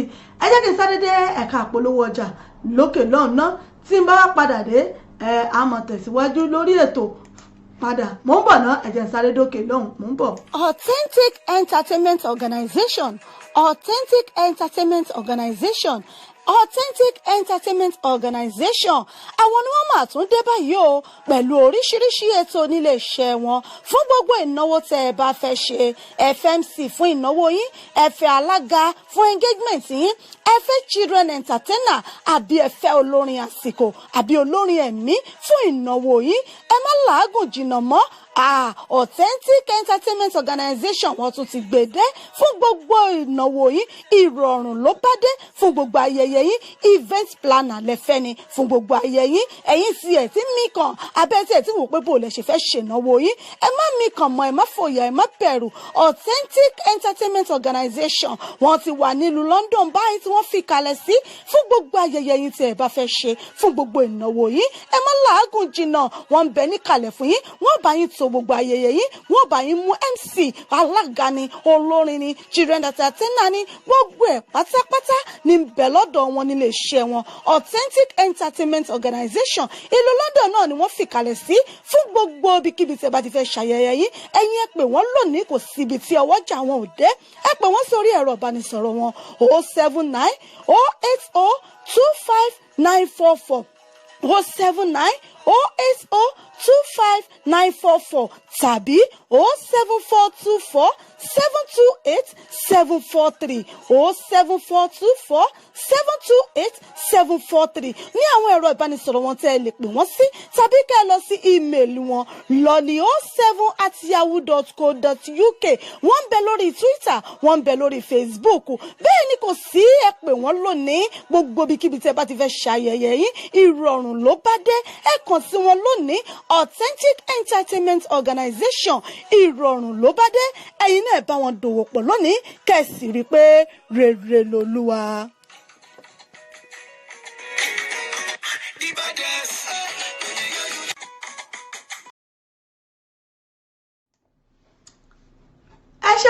ẹ̀yin èèyàn mi ẹ káàbọ̀ padà láti ẹ̀ka àpolówó ọjà wa láti lè ṣe Authentic Entertainment Organization fún gbogbo ayẹyẹ tẹ́ bá fẹ́ ṣe FMC fún ìnáwó yín ẹ fẹ́ alágàdo alága ìjókòó event planner lẹ́fẹ́ ẹ fẹ́ olórin ẹ̀sìn àbí ẹ fẹ́ olórin fún òde àríyá yín ẹ kàn sí lè ṣe Authentic Entertainment Organization event ẹ̀rọ ìbánisọ̀rọ̀ wọn ní 079 080259444 òun náà ni ẹ lè pè wọ́n sí fún gbogbo ayẹyẹ tẹ́ bá fẹ́ ṣe ẹ fọ́lọ̀ wọn lórí Facebook lórí Authentic Entertainment Organization lórí Facebook page Authentic Entertainment Organization event ẹ láìkì page yìí ẹ bá wa fọ́lọ̀ rẹ̀ ẹ bá wa láìkì ẹ bá wa fọ́lọ̀ ẹ máa rí gbogbo àwọn ayẹyẹ tí a bá ti ń ṣe gbogbo àwọn ìnáwó tá a darí ẹ máa rí wọn níbẹ̀ ẹ ṣeun mo kí yín pé ẹ káàbọ̀ sí orí ètò ẹ káàbọ̀ padà láti ẹ̀ka àpolówó ọjà wa Authentic Entertainment Organization event nìyẹn fún gbogbo ayẹyẹ tí ẹ bá fẹ́ ṣe ẹ kàn sí wọn lónìí wọn bá yín darí ayẹyẹ yín ẹ ṣeun lórí ètò níbẹ̀ náà ni a ṣì wà yìí ẹ ṣé mo dúpẹ́ ìyá mi Mr. Becky wọ́n ní Golden Jubilee nìyẹn tó ẹ ṣé wọ́n ti dààmú wọ́n ti mọ̀ ń pa ẹ̀.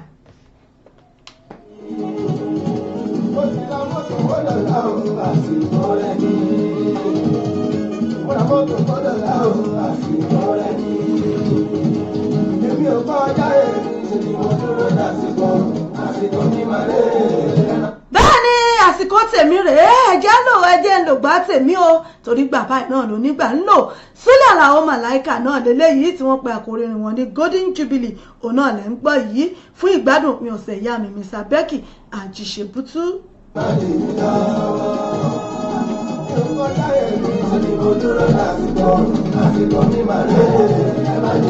Àsìkò ẹ̀dá ò lè fẹ̀dá rù ẹ má jẹ́ akánjú tu bí ọ̀ràn torí bá a bá kánjú tu mí ọ̀ràn igbá rẹ̀ ò lè kún kòkó ẹ̀jẹ̀ ẹ má jẹ́ akánjú lólé ayé ẹ má jẹ́ akánjú ló gbà ẹ jẹ́ ká fi sùúrù ṣe àwọn tó kánjú lánàá wọn mọ̀ bí tán ti bára wọn ilé ayé yóò gbá gìràgìdà kò gbá kìràkìtà kò gbá téèyàn sáré àsápàjúdé ẹ má jẹ́ akánjú o ìkánjú òun sùúrù wọn ni ọ̀gbọ̀gbà báyìí náà ni wọ́n ẹ jẹ́ ká na sùúrù sí ẹ já fi sùúrù ṣẹlẹ̀ ayé wa ẹ má jẹ́ akánjú ló gbà ẹ má jẹ́ akánjú lo àsìkò wa.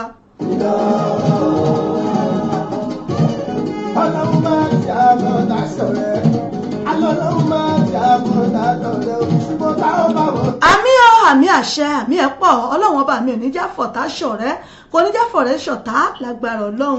Ọ̀tá bá ti bọ̀dá sọ̀rẹ́ ẹgbẹ́ ní ká máa ń bọ̀dá òra àdẹ́gbẹ́ ní ká máa ń bọ̀dá òra o bàbá ọ̀gá máa ń ṣe kára o ṣòro bí ọ̀rẹ́ ìyàwó yẹ kó Ọlọ́run mọ̀jà fọ̀tá ṣọ̀rẹ́ ọ̀tá bí ọ̀rẹ́ àwọn náà burú jù wọ́n mọ bá yín jẹ wọ́n mọ bá yín mu wọ́n sì tún mọ jẹ yín bí emirin wọ́n mọ jẹ yín bí emirin bí ẹ̀fọn báyìí ní kọ́lọ́wọ́n bó gbà wá lọ́wọ́ wọn.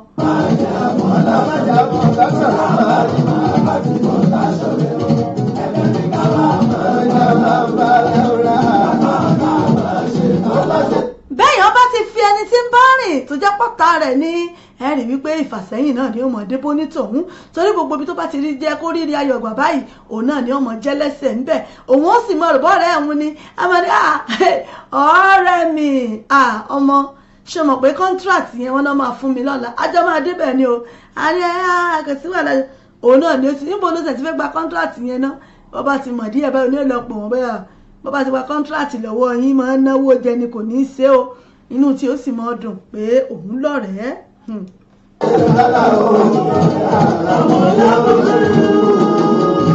ọjọ́ kan bá mú kàdó yẹ ká ṣe tọ́jú ẹ̀. ọmọ tó tọ́ ẹ síwájú àgbo. gbogbo lórí tó bẹ̀rẹ̀ yóò tọ́jú ẹ̀ mo jẹ́.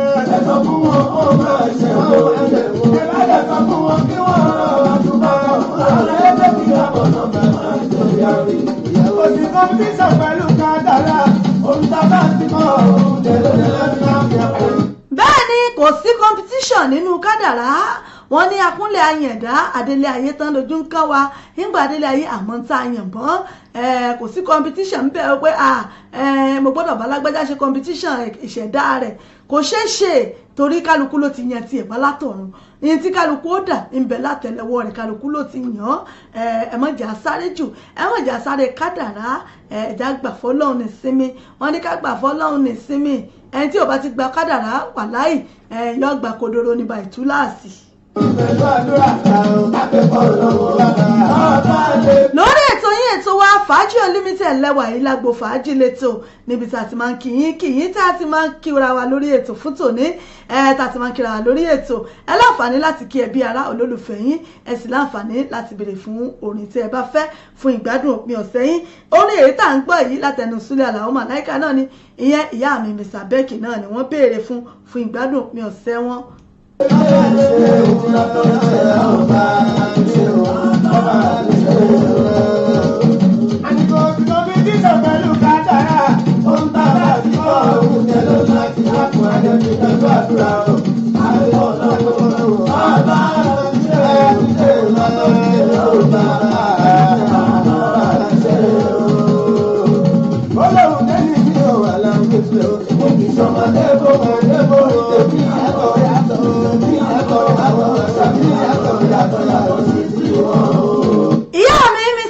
mo lérò pé yìí náà ń gbé bọ́dì yìí ń bi tí ẹ wà yìí tó lálùjọ yìí ń wọra ó sì kí n gbá kan jù kan wà láyé ó ń wọnú sí ń dódó ara lọ ni. ọlọ́run lè rí mi ò wà láwọn èsì èmi kì í sọmọdé ọmọ ẹgbẹ́ ọmọ òní àtọ̀ ìlú ní ẹ̀kọ́ àwọn ọ̀sán ní ẹ̀kọ́ yàtọ̀ yàtọ̀ sí ẹ̀jẹ̀ ló wà láyé ọ̀sán tó fọ́lù wá.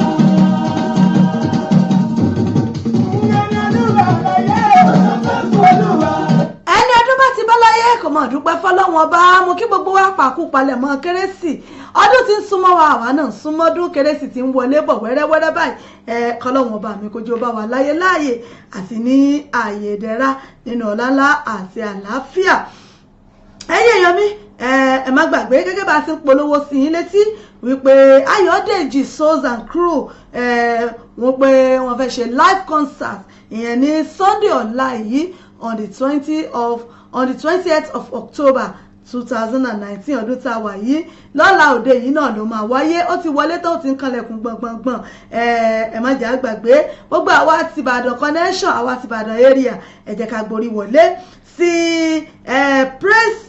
power of praise tí wọ́n pè ní POP power of praise tó máa wáyé ìyẹn ní on the 20th of October 2019 ìyẹn ní Sunday ọ̀la òde yìí ló máa wáyé ìyẹn ní New Covenant Church ní Dùgbẹ̀ Center ní behind Heritage Bank Dùgbẹ̀ Ìbàdàn behind Heritage Bank Dùgbẹ̀ nílùú Ìbàdàn níbẹ̀ náà ni ó ti máa wáyé ní aago 2 ọ̀sán náà ni ó máa bẹ̀rẹ̀ supported by Ìbílẹ̀ Radio TV pẹ̀lú àwọn ọ̀kan ọ̀jọ̀kan iléeṣẹ́ káàkiri náà ni wọ́n náà ṣe agbátẹrù ẹ̀ fún wọn aago 2 náà ni program máa bẹ̀rẹ̀ ibẹ̀ láti máa pàdé Mike Abdul Prince Cook Bàjọ́wá Babátúnmiṣe Ọ̀pá remote the court Tọ́pẹ́ Phillips àti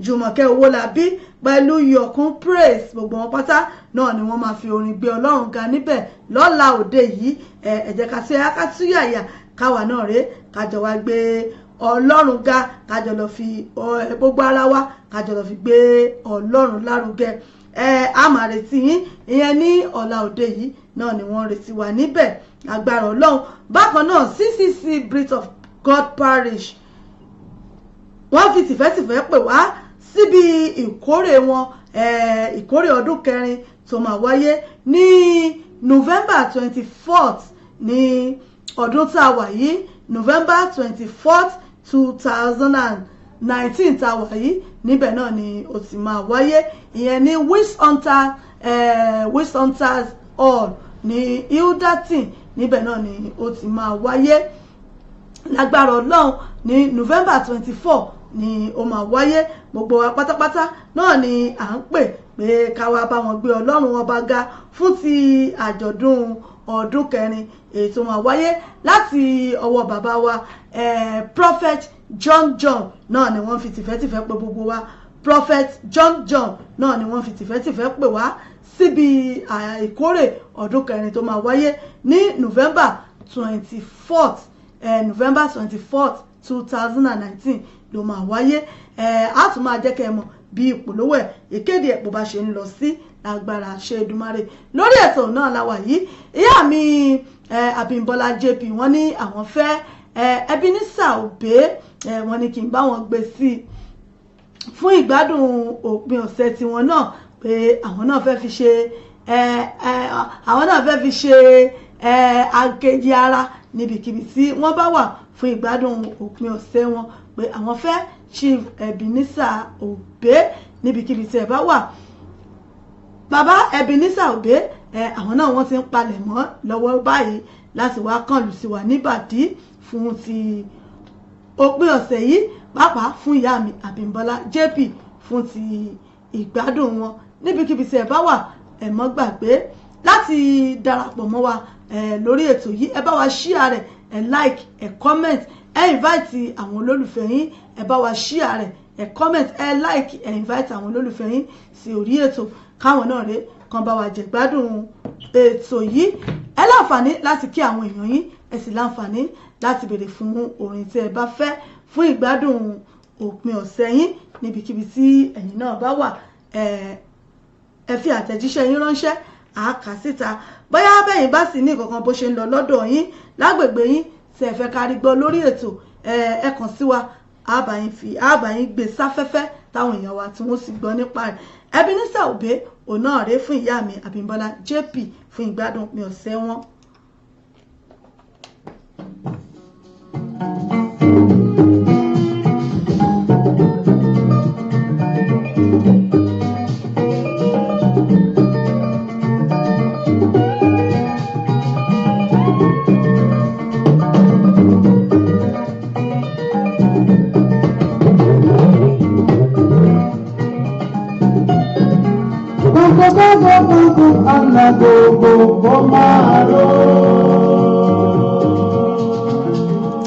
Ẹ ṣeun ìyá mi Àbẹ̀kẹ́ Kẹ́hìndé, mo rí yín bẹ̀ ń wo, mo rí yín ẹ dúró re. Ẹ kú sátidé òní, àkú òpin ọ̀sẹ̀ yìí yóò dáa kò ní bàjẹ́ o. Ẹ ṣé mo dúpẹ́.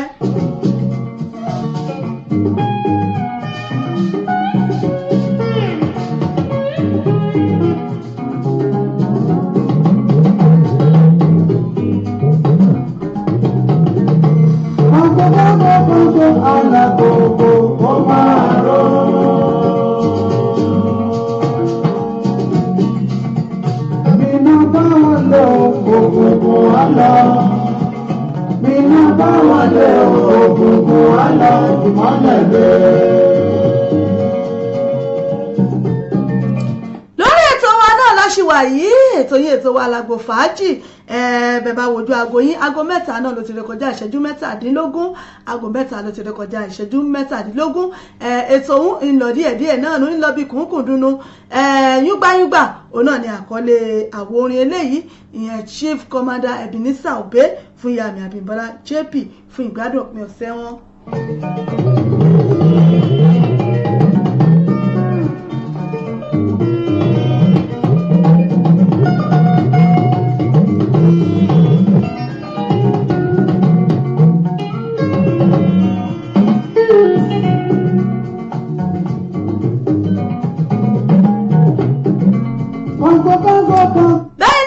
Darapọ̀ mọ́ wa orí ètò yín, ètò wa Lágbo Fàájì láwàyé níbi tá a ti máa ń kíra wa kú òpin ọ̀sẹ̀, tá a ti máa ń láǹfààní láti kí ẹbí ará olólùfẹ́ wa, tá a ti máa ń láǹfààní láti kí wọ́n fún ìgbádùn òpin ọ̀sẹ̀. Ẹ sì láǹfààní láti béèrè fún orin tí ẹ bá fẹ́. Bẹ́ẹ̀ náà sì rèé náà látún máa ń sọ àwọn àmàfúra wa nímọ̀ràn, àwọn tẹ̀fẹ̀ tó yé ti mọ̀ràn náà látún máa ń gbéyẹ̀wò lórí ètò yìí. Gbogbo ẹ̀yin alájọ̀dún oníkórè àkí gbogbo yín o, gbogbo ẹ̀yin tẹ̀ ń palẹ̀ mọ́ fọ́la. Mo kí àlùfáà Tòwòlàwí pé wọ́n kò palẹ̀ mọ́ àjọ̀dún wọn èyí tó máa wáyé ní ọlá òde yìí náà ni ó máa wáyé ìyẹn nílùú London yìí náà ni wọ́n máa ti gbé àjọ̀dún ọdún 10 tí Ọlọ́run ti dá ìjọ Odò Ayọ̀ CNS Odùayọ̀ tí Ọlọ́run ti dá sílẹ̀ tó ti gbọ́wọ́ wọn dá àjọ̀dún já ìjọ yìí sílẹ̀. Àjọ̀dún ọdún kẹwàá yóò wáyé ní ọ̀la òde yìí lágbára Ọlọ́run. Ibi tó ti máa wáyé níbẹ̀ náà rèé fún gbogbo ẹ̀yin tiwa tí ẹ fẹ́ wá lọ́la. Gbogbo yín pátápátá náà ni à ń pè ó pé kẹ̀túyàyà kẹ̀jẹ́ kájọ gbé Ọlọ́run ga, kẹ̀jẹ́ kájọ dúpẹ́ fún Ọlọ́run fún àjọ̀dún ti ọdún yìí, àjọ̀dún ọdún kẹwàá tí Ọlọ́run ti gbé ìjọ yìí kalẹ̀ fún àwọn bàbá wa ìránṣẹ́ Ọlọ́run His Royal Priesthood Olúmídé Tòwólàwí tí wọ́n ti dá ìjọ the River of Joy Zion Ministry UK and overseas tí wọ́n ti dá sílẹ̀. Àjọ̀dún ọdún kẹwàá lélẹ́yìí, àjọ̀dún ọdún kẹwàá tí wọ́n pe àkórí rẹ̀ ní Harvest of Grace, Harvest of Grace tó máa wáyé ní ogúnjọ́ oṣù kẹwàá ọdún 2019 tàwa ìyẹn ní ọ̀la òde yìí Sunday ọ̀la òde yìí náà ni ó máa wáyé. Níbo ló ti máa wáyé? Ìyẹn náà ní Nile Bevan Community Hall ní Overbury Street off Chatswood Road, London E5 OAH, London E5 OAH. Níbẹ̀ náà ni ó ti máa wáyé. Ẹ jẹ́ ká pàdé níbẹ̀ lọ́la. Ìyá Ìbàdàn gbogbo náà la máa wà níbẹ̀ níbi tí a ti máa gbé Ọlọ́run, tá a ti máa gbé lárugẹ, tá a ti máa gbé orúkọ rẹ̀ ga ní ọ̀la òde yìí, ìyẹn nínú ìjọ the River of Joy Zion Odùayọ̀. Níbẹ̀ náà ló ti máa wáyé àjọ̀dún ọdún kẹwàá. Àwa fi àsìkò yìí gbogbo ẹbí ará àti gbogbo òṣìṣẹ́ iléeṣẹ́ wa ní iléeṣẹ́ ìbílẹ̀ rédíò a fi kí ìránṣẹ́ Ọlọ́run bàbá wa nínú Olúwa Reverend Tòwólàwí Olúmídé Tòwólàwí. Àwọn náà ni wọ́n jẹ́ olùdásílẹ̀ ìjọ Odùayọ̀ pẹ̀lú gbogbo ẹbí ará àti ìyá àlùfáà àti olórí àlùfáà gbogbo wọn pátá pẹ̀lú gbogbo ọmọ ìjọ Odùayọ̀ àkíyín pé ẹ kú palẹ̀mọ́ àjọ̀dún tọ́lá lágbára Ọlọ́run. ẹ ṣe ọ̀pọ̀ ọdún láyé láyé àti ní àyèdẹ́ra. ọdún kẹwàá lélẹ̀ ẹ ṣe ọ̀pọ̀ rẹ̀ láyé agbára Ọlọ́run. tẹ́ bá ń gbọ́ láti lè ṣe wa ìbílẹ̀ rédíò bẹ́ẹ̀ náà ni àti ń kìyín. ọ̀nà gbogbo ó máa rọ̀.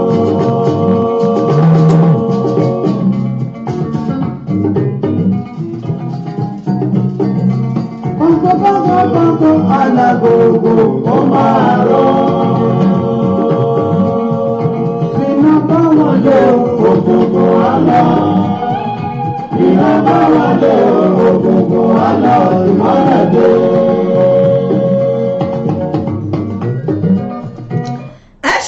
mi Abímbọ́lá JP mo lérò pé ẹ̀ ń gbádùn àwo orin òbé yìí níbikíbi tí ẹ bá wà. aago 7:30 náà ló kù ṣẹ́jú 8, aago 7:30 náà ló kù ṣẹ́jú 8 láti lè ṣẹ́ wa.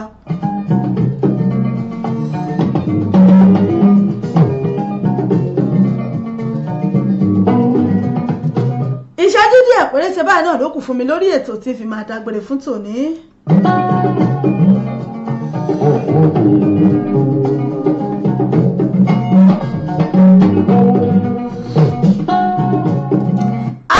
nípa àwọn oúnjẹ ọlọ́kan ọ̀jọ̀kan oúnjẹ oríṣiríṣi tá a máa ń jẹ nígbà tá a wà kéékèèké láwọn oúnjẹ tá a ní lórílẹ̀‐èdè wa àwọn oúnjẹ tá a jẹ tá a fi dàgbà kí ló dé tá a yà síbẹ̀ mọ́ gẹ́gẹ́ fún àyájọ́ oúnjẹ lágbàáyé tó wáyé ní ọ̀sẹ̀ tó kọjá. oríṣiríṣi oúnjẹ náà la ní Nàìjíríà la ní lórílẹ̀‐èdè wa táwọn ìyá wa fi tọ́ wa tán fi bọ́ wa dàgbà àmọ́ púpọ̀ nínú àwọn oúnjẹ yìí láti pàtì tí a jẹ wọ́n mọ́ tó sì jẹ́ wípé àwọn oúnjẹ tí ò gún wá nípa àwọn oúnjẹ tí jẹ́ pé ó ń ṣara lóore tí ò sì ná wa lówó púpọ̀ jù sáàjẹ àjẹyó rẹ̀ tí ó kùnú àti gbàgbé wọn. ẹ jẹ́ ká tún gbé wọn yẹ̀wò padà káwa náà tún padà àti sọ lóríṣiríṣi àti rí àbàrí tí a ń pè ní tepo tiyọ̀ ibẹ̀ láti rí àkàrà ìkòkò gẹ́gẹ́ bí ìyàwó ti rí lẹ́ẹ̀kan ibẹ̀ náà láti rí àwọn ọjọ́ àrí wọn àrí ẹ̀wà àdàlú ibẹ̀ náà láti rí ẹ̀wà àti iṣu àrí ibẹ̀ náà láti rí àwọn àsáró lóríṣiríṣi bẹ́ẹ̀ bẹ́ẹ̀ àti bẹ́ẹ̀ bẹ́ẹ̀ lọ tí àtúnrántí tá a lè mẹ́nubà. àwọn oúnjẹ yìí gbogbo ẹ̀ náà la jẹ nígbà tá a wà kéékèèké bóyá ẹ̀yin náà ṣì rántí àwọn kọ̀ọ̀kan ẹ lè fi àtẹ̀jíṣẹ́ ránṣẹ́ sí wa ẹ̀yin náà lè fi àtẹ̀jíṣẹ́ ránṣẹ́ káàkà síta fún àwọn ìtẹ́yìn náà bá rántí lórí ètò. Yorùbá Yorùbá Yorùbá Yorùbá Yorùbá Yorùbá Yorùbá Yorùbá Yorùbá Yorùbá Yorùbá Yorùbá Yorùbá.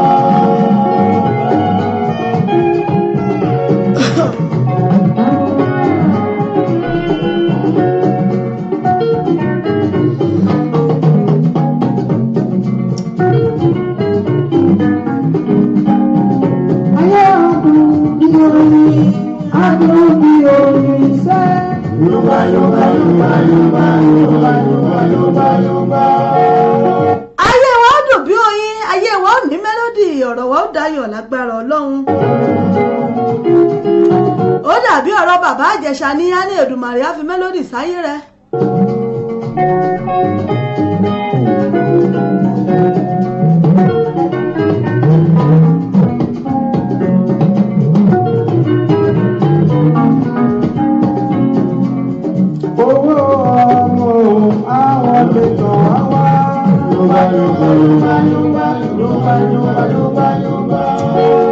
Owó ọmọ àlàáfíà yóò wọlé wa wá yùngbàyùngbà náà ni ó ń dùn fún wa dalẹ́.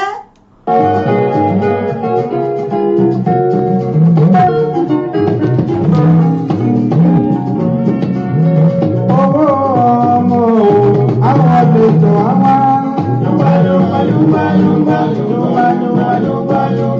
Ẹ ṣeun torí ọlá Tèmítọ́pẹ́ ọmọ yẹn ni mo rí yín ẹ káàbọ̀ sórí ètò. Ọlọ́jọ́ mi ò dákun má lòdù tì wá.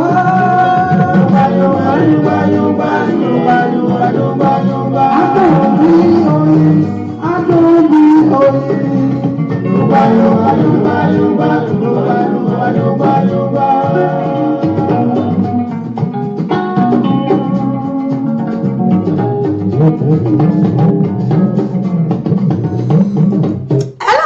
Láti kí ẹbí ará olólùfẹ́ yín ẹ sì láǹfààní láti béèrè fún orin tẹ́ fẹ́ ẹ fún ìgbádùn òpin ọ̀sẹ̀ yín òdòdìpá àmọ́ dágbére díẹ̀díẹ̀ lórí ètò. Mo ti bólúwa ṣèlérí, mo ti bólúwa pinnu. Láyé mi tí mo wá kí n má ṣàṣedànù, láyé mi tí mo wá kí n má ṣàṣerí. Mo ti bólúwa pinnu. Ẹ ṣeun Murphy Abíọ́dún mo kí yín ẹ káàbọ̀ sórí ètò mo kí yín pé ẹ kú sátidé òní. Mo ti bólúwa ṣèlérí, mo ti bólúwa pinnu. Láyé mi tí mo wá kí n má ṣàṣedànù, láyé mi tí mo wá kí n má ṣàṣerí. Mo ti bólúwa pinnu.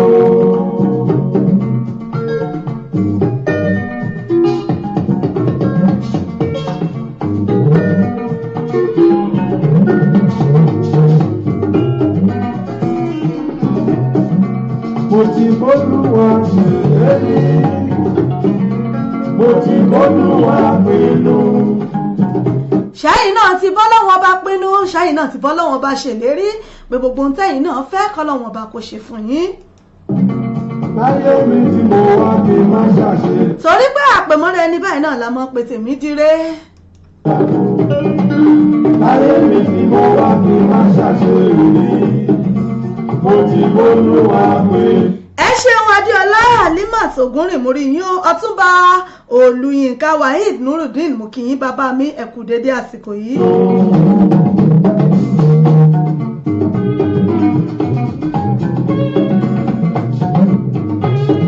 Ẹ ṣeun Ọ̀túnba Nurudeen wọn ni ẹ kú ètò ẹ ṣeun bàbá mi bóò ni àwọn èèyàn wa l'Amẹ́ríkà ń bẹ bóò ní ṣe dáadáa ni wọ́n ń bẹ ẹ kú ètò ìgbé àṣà Yorùbá lárugẹ orílẹ̀-èdè wa náà yóò àṣà gbè wá orílẹ̀-èdè wa náà sì gbè wá ò lágbára Ọlọ́run. Mo ṣe ṣe ojú tí wọ́n gbé. Ó máa ṣe ojú ẹlẹ́gàn o.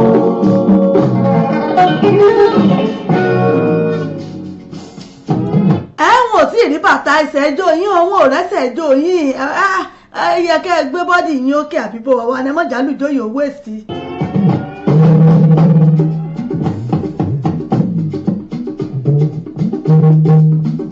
ó ṣe gbé ṣe ojú tí wọ́n rẹ̀ ó bá ṣe ojú tẹ́lẹ̀ náà.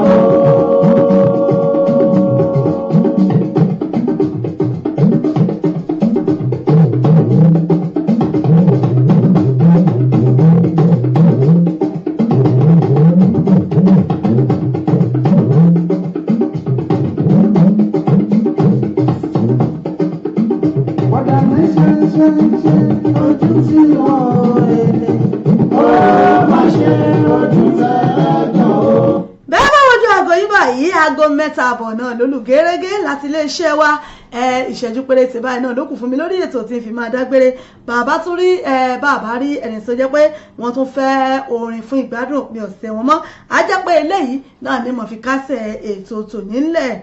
lójú ọ̀làjà bí ìpínlẹ̀ ó dẹ̀kọ́ ọ̀rẹ́ máa ṣe ojú tẹ́lẹ̀ náà. lójú ọ̀làjà bí ìpínlẹ̀ ó dẹ̀kọ́. oníyanṣu alábẹ̀ ṣe gbogbo ẹ̀yin tí ẹ bá ń jẹ́ náà ṣe wọn ẹ̀kọ́ àìbínú mo dúpẹ́ lọ́wọ́ gbogbo yín o mo dúpẹ́ pẹ́ òkun mo dúpẹ́ fún bẹ́ẹ̀ ṣe darapọ̀ mọ́ wa lórí ètò fún tòní ẹ ṣé mo dúpẹ́ ojú tẹ fi wò mí ò ní fẹ́ fọ́ bẹ́ẹ̀ ni tẹ fi ń gbọ́ mi ò ní dí ẹ ṣeun bàbá mi Ọ̀túnba Olúyinká wọn ní I will be honored as Yoruba cultural ambassador at Alex Theatre Glendale, California, ní USA by Hollywood and African Prestigious Award 2019. ẹ ṣeun bàbá mi Ọ̀túnba tó àbá yìí dúpẹ́ ẹ kú oríire náà wọ́n ní November 3rd náà ni òun ló máa wáyé nínú ọdún tá a wà yìí mo sọ fún yín mo ní agbáṣà Yorùbá lárugẹ ni wọ́n pé tá a bá sọ̀rọ̀ nípa àṣà àti ìṣe ilẹ̀ Yorùbá Ọ̀túnba Olúyinká Waheed ọ̀kan ni wọ́n tí ò ṣe fọwọ́rọ́ ti sẹ́yìn wọ́n ni wọ́n fi wọ́n ṣe ambassador Yorùbá cultural ambassador kódà oyè ńlá ni oyè ó mọ̀ rí lágbára Ọlọ́run ẹ kú oríire náà ẹ sì kú palẹ̀ mọ́ ọjọ́ kòrè ara rẹ báyìí náà lẹ́ẹ̀ fi lò ó lágbára ṣe Èdùmàrè. lójú ọmọ gbogbo bí ìpínlẹ̀ ó dàmọ́ ọmọ ṣe ojú tẹ́lẹ̀ náà. lójú ọmọ gbogbo bí ìpínlẹ̀ ó dàmọ́ ọmọ ṣe ojú tẹ́lẹ̀ náà.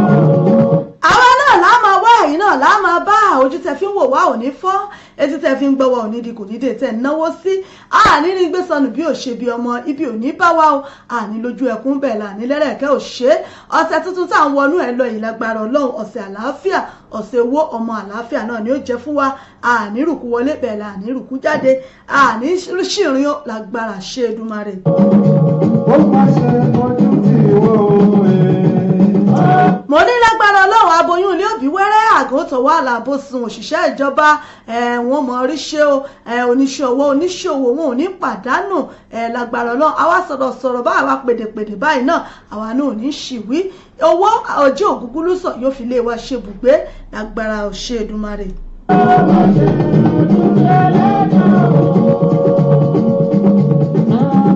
iléeṣẹ́ wa ìbílẹ̀ rédíò TV náà ni mo fi ń kí yín wípé ẹ ṣeun ẹ kú àdúrótì ẹ kú ìfẹ́ tẹ ẹni sí wa ní gbogbo ìgbà tẹ bá ti ń darapọ̀ mọ́ wa lórí ètò àwa náà láàmú wá ẹ̀yin náà láàmú bá àní gbọ́bi síra wa àmọ́ lọ lónìí nù àtúpadà níjọ́ mẹ́jọ pẹ̀lú ògùn Ọlọ́run Ọba pẹ̀lú èmi ọmọ yín ọ̀rẹ́ yín olólùfẹ́ yín ìyá àbàdàn yín authentic rẹ̀ ọbítẹ́bù ìyá àbàdàn yín náà rẹ̀ wọn náà lólì pírẹsẹ̀ntà yín àsọ̀rọ̀ tẹfẹ́ tí mo ràn ìyájú ọmọ yín náà rẹ̀ ti pàṣíwájú ń bàbá ajímọ̀sọ̀rọ̀ ẹ̀jọ̀ àfún gbogbo UK náà ni mò ń dágbére fún yín lórí ètò fún tòní pé ká pàdé láyọ̀ ká pàdé níre ká mọ̀dọ̀ lódì lẹ́yìn ara wa ẹ̀já aṣohun gbogbo pẹ̀lẹ́pẹ̀lẹ́ ẹ má jà báyàn já o òní náà ní ọjọ́ àríyá wọn ní Saturday is for ó wà ń bẹ̀ ó wà ń bẹ̀ ni èmi náà wà ń bẹ̀ àgbọ́dọ̀ gbé bọ́dì wà débẹ̀ gbogbo ibikíbi tí a bá wá lọ ẹ̀já ṣe jẹ́jẹ́ ẹ má jà á jà jẹranjú ẹ má jà á jà jẹ jù ẹ má jà á mọ àmupara tí ò da àmọ́ kọ́ọ̀sì wàhálà ságọ́ ara ẹ̀já mú ọgbà tá a lè mú tí ó ṣara wà láǹfààní abábọ̀ ní ẹbó níre yọ̀ kí lè ó lè jẹ tiwa náà ẹ jẹ́ ká bó níre yọ̀ ẹ jẹ́ ká bó níre jó kí re kò lè wọlé tiwa náà bàbá lò òde onínáwó ẹ dákun ẹ mọ̀jà bàbẹ̀ jẹ́ ẹ jẹ́ àṣeun gbogbo ní mẹ́lọ́mẹ́lọ́ kí lè tiwa náà ó lè dé lágbára ọlọ́run ó rere kò ní wọ́n lọ́ọ̀dẹ̀ kó wa gbogbo wa ohun rere ohun ayọ̀ báyìí náà ni ó mọ̀ kángun sí wa lágbára àṣẹ Èdùmàrè lágbára àti tóbi ọlọ́run iléeṣẹ́ wa ìbílẹ̀ rédíò TV ẹ bá wa dòwò pọ̀ fún gbogbo ìpolówó ọjà yín ẹ kàn sí wa lónìí lórí +4474 59353799 tàbí lórí 07424 728 743 07424 728 743 ẹgbẹ́ gbogbo ìpolówó yín wá sí iléeṣẹ́ wa káfi tiwa káfi gbé tìyín lárugẹ ẹ̀yin onílé iṣẹ́ ńlá iṣẹ́ kéékèèké ẹ̀yin onílé ìjọsìn onímọ̀ṣáláṣí oníṣọ́ọ̀ṣì tẹ́fẹ́ ṣèkéde ẹgbẹ́ wa ká polówó ọjà yín gbogbo yóò sì gbọ́ wọn mọ̀ tẹ́ǹtà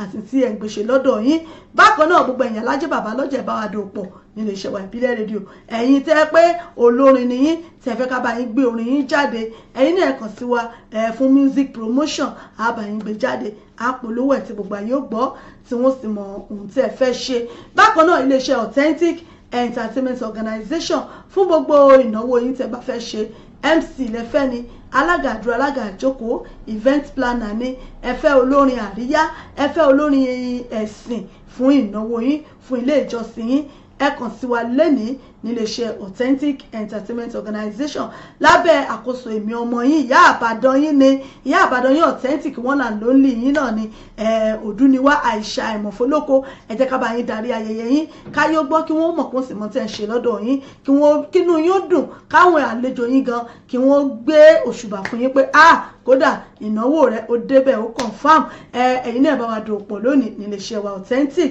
ẹ follow wa lórí Facebook page wa Authentic Entertainment Organization event ẹ̀rọ ìbánisọ̀rọ̀ wa tẹ̀lé pè sí náà ní 079 080259444 òun náà ní ẹ̀rọ ìbánisọ̀rọ̀ mi tẹ̀lé pè sí èmi ni màá gbé fúnra mi ẹ lè bá mi sọ̀rọ̀ lórí WhatsApp náà lórí +4479 080259444 tàbí lórí nọ́mbà fún ẹ̀yin tẹ́ wà ní UK 079 080 25944 ẹ pè wá ẹ dẹ̀ má gbàgbé Ayọ̀dèjì Souls and Crew fún praise concert wọn lọ́la òde yìí tí wọ́n pè ní Power of Praise POP ìyẹn nílùú Ìbàdàn ní ọ̀la Sunday yìí ní ìjọ Redeem tó wà ní Dùgbẹ̀ ní ẹ̀yìn Heritage Bank níbẹ̀ ló wà aago 2 ọ̀sán náà ni program máa bẹ̀rẹ̀ gbogbo wa ẹ jẹ́ ká lọ gbọ́ Ọlọ́run ga pẹ̀lú àwọn ọ̀kọ̀rọ̀ olórin ẹ̀mí tó máa yan Ọlọ́run níbẹ̀ lọ́la òde yìí bákan náà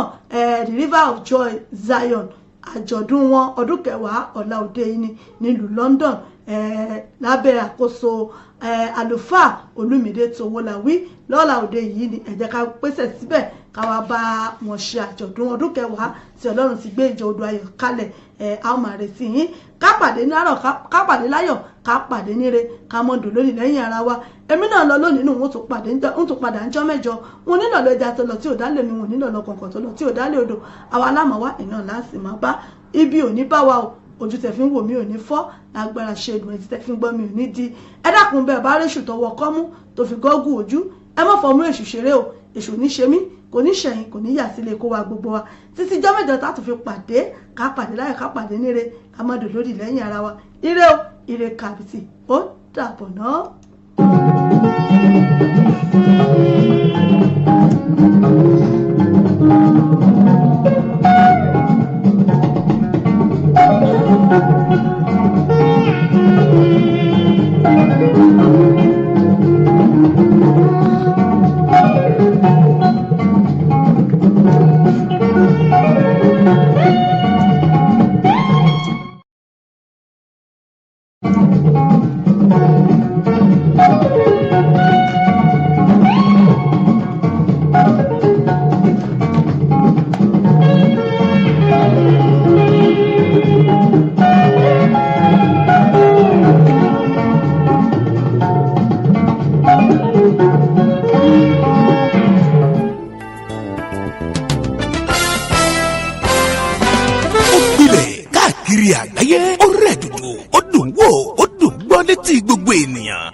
ètò tó ń kọ́ni lọ́gbọ́n ètò tó ń dáni lárayá ìròyìn tó kún fọ́fọ́ káàkiri àgbáyé ká polówó ọjà kájí ó bugbẹ́jẹ ètò tó ń gbè lérò ètò tó ní ṣe pẹ̀lú àṣà ìròyìn eré ìdárayá ìròyìn àwọn gbajúmọ̀ òṣèré bẹ́ẹ̀ ni live on air for advert jingle entertainment breaking news gossip and news event promotion church program muslim program and all of your events ẹgbẹ́ gbogbo ẹ̀ wá kẹ́ ẹ wá polówó ẹ̀ lọ́gán ní gbogbo ayé yóò gbọ́ rédíò àti tẹlifíṣàn kan ló lè ṣe ìbílẹ̀ rédíò and tẹlifíṣàn tiwantiwa tó kalẹ̀ sí United Kingdom the classy of African community online station best for the community home and abroad ìbílẹ̀ rédíò ni mò ń pèrè ẹ̀ fún gbogbo wa ní gbogbo ìgbàkúgbà tí òǹgbẹ́ bá ń gbẹ̀yìn láti gbádùn ètò tàbí tí ẹ bá fẹ́ polówó ọjà tàbí ohun tí ẹ ń ṣe ẹ kàn sí wa ní ìbílẹ̀ rédíò and television tiwantiwa ẹ lè wò wá kedere tàbí kí ẹ gbọ́ wa live on www.ibileradio.com tàbí lórí TuneIn Radio lórí Twitter Instagram àti Facebook ẹ tẹ ìbílẹ̀ rédíò láti bá wa dòwò pọ̀ lórí ohunkóhun tí ọkàn yín bá ń fẹ́ ẹ pè àwọn nọ́mbà yìí 0790802594 tàbí 07795671385 tàbí 07424728743 ìbílẹ̀ rédíò and tẹlifíṣàn tiwantiwa kárí ayé ni wọ́n ń wò wá gbọ́ wa ó kilẹ̀ pilẹ̀ tìtìtì.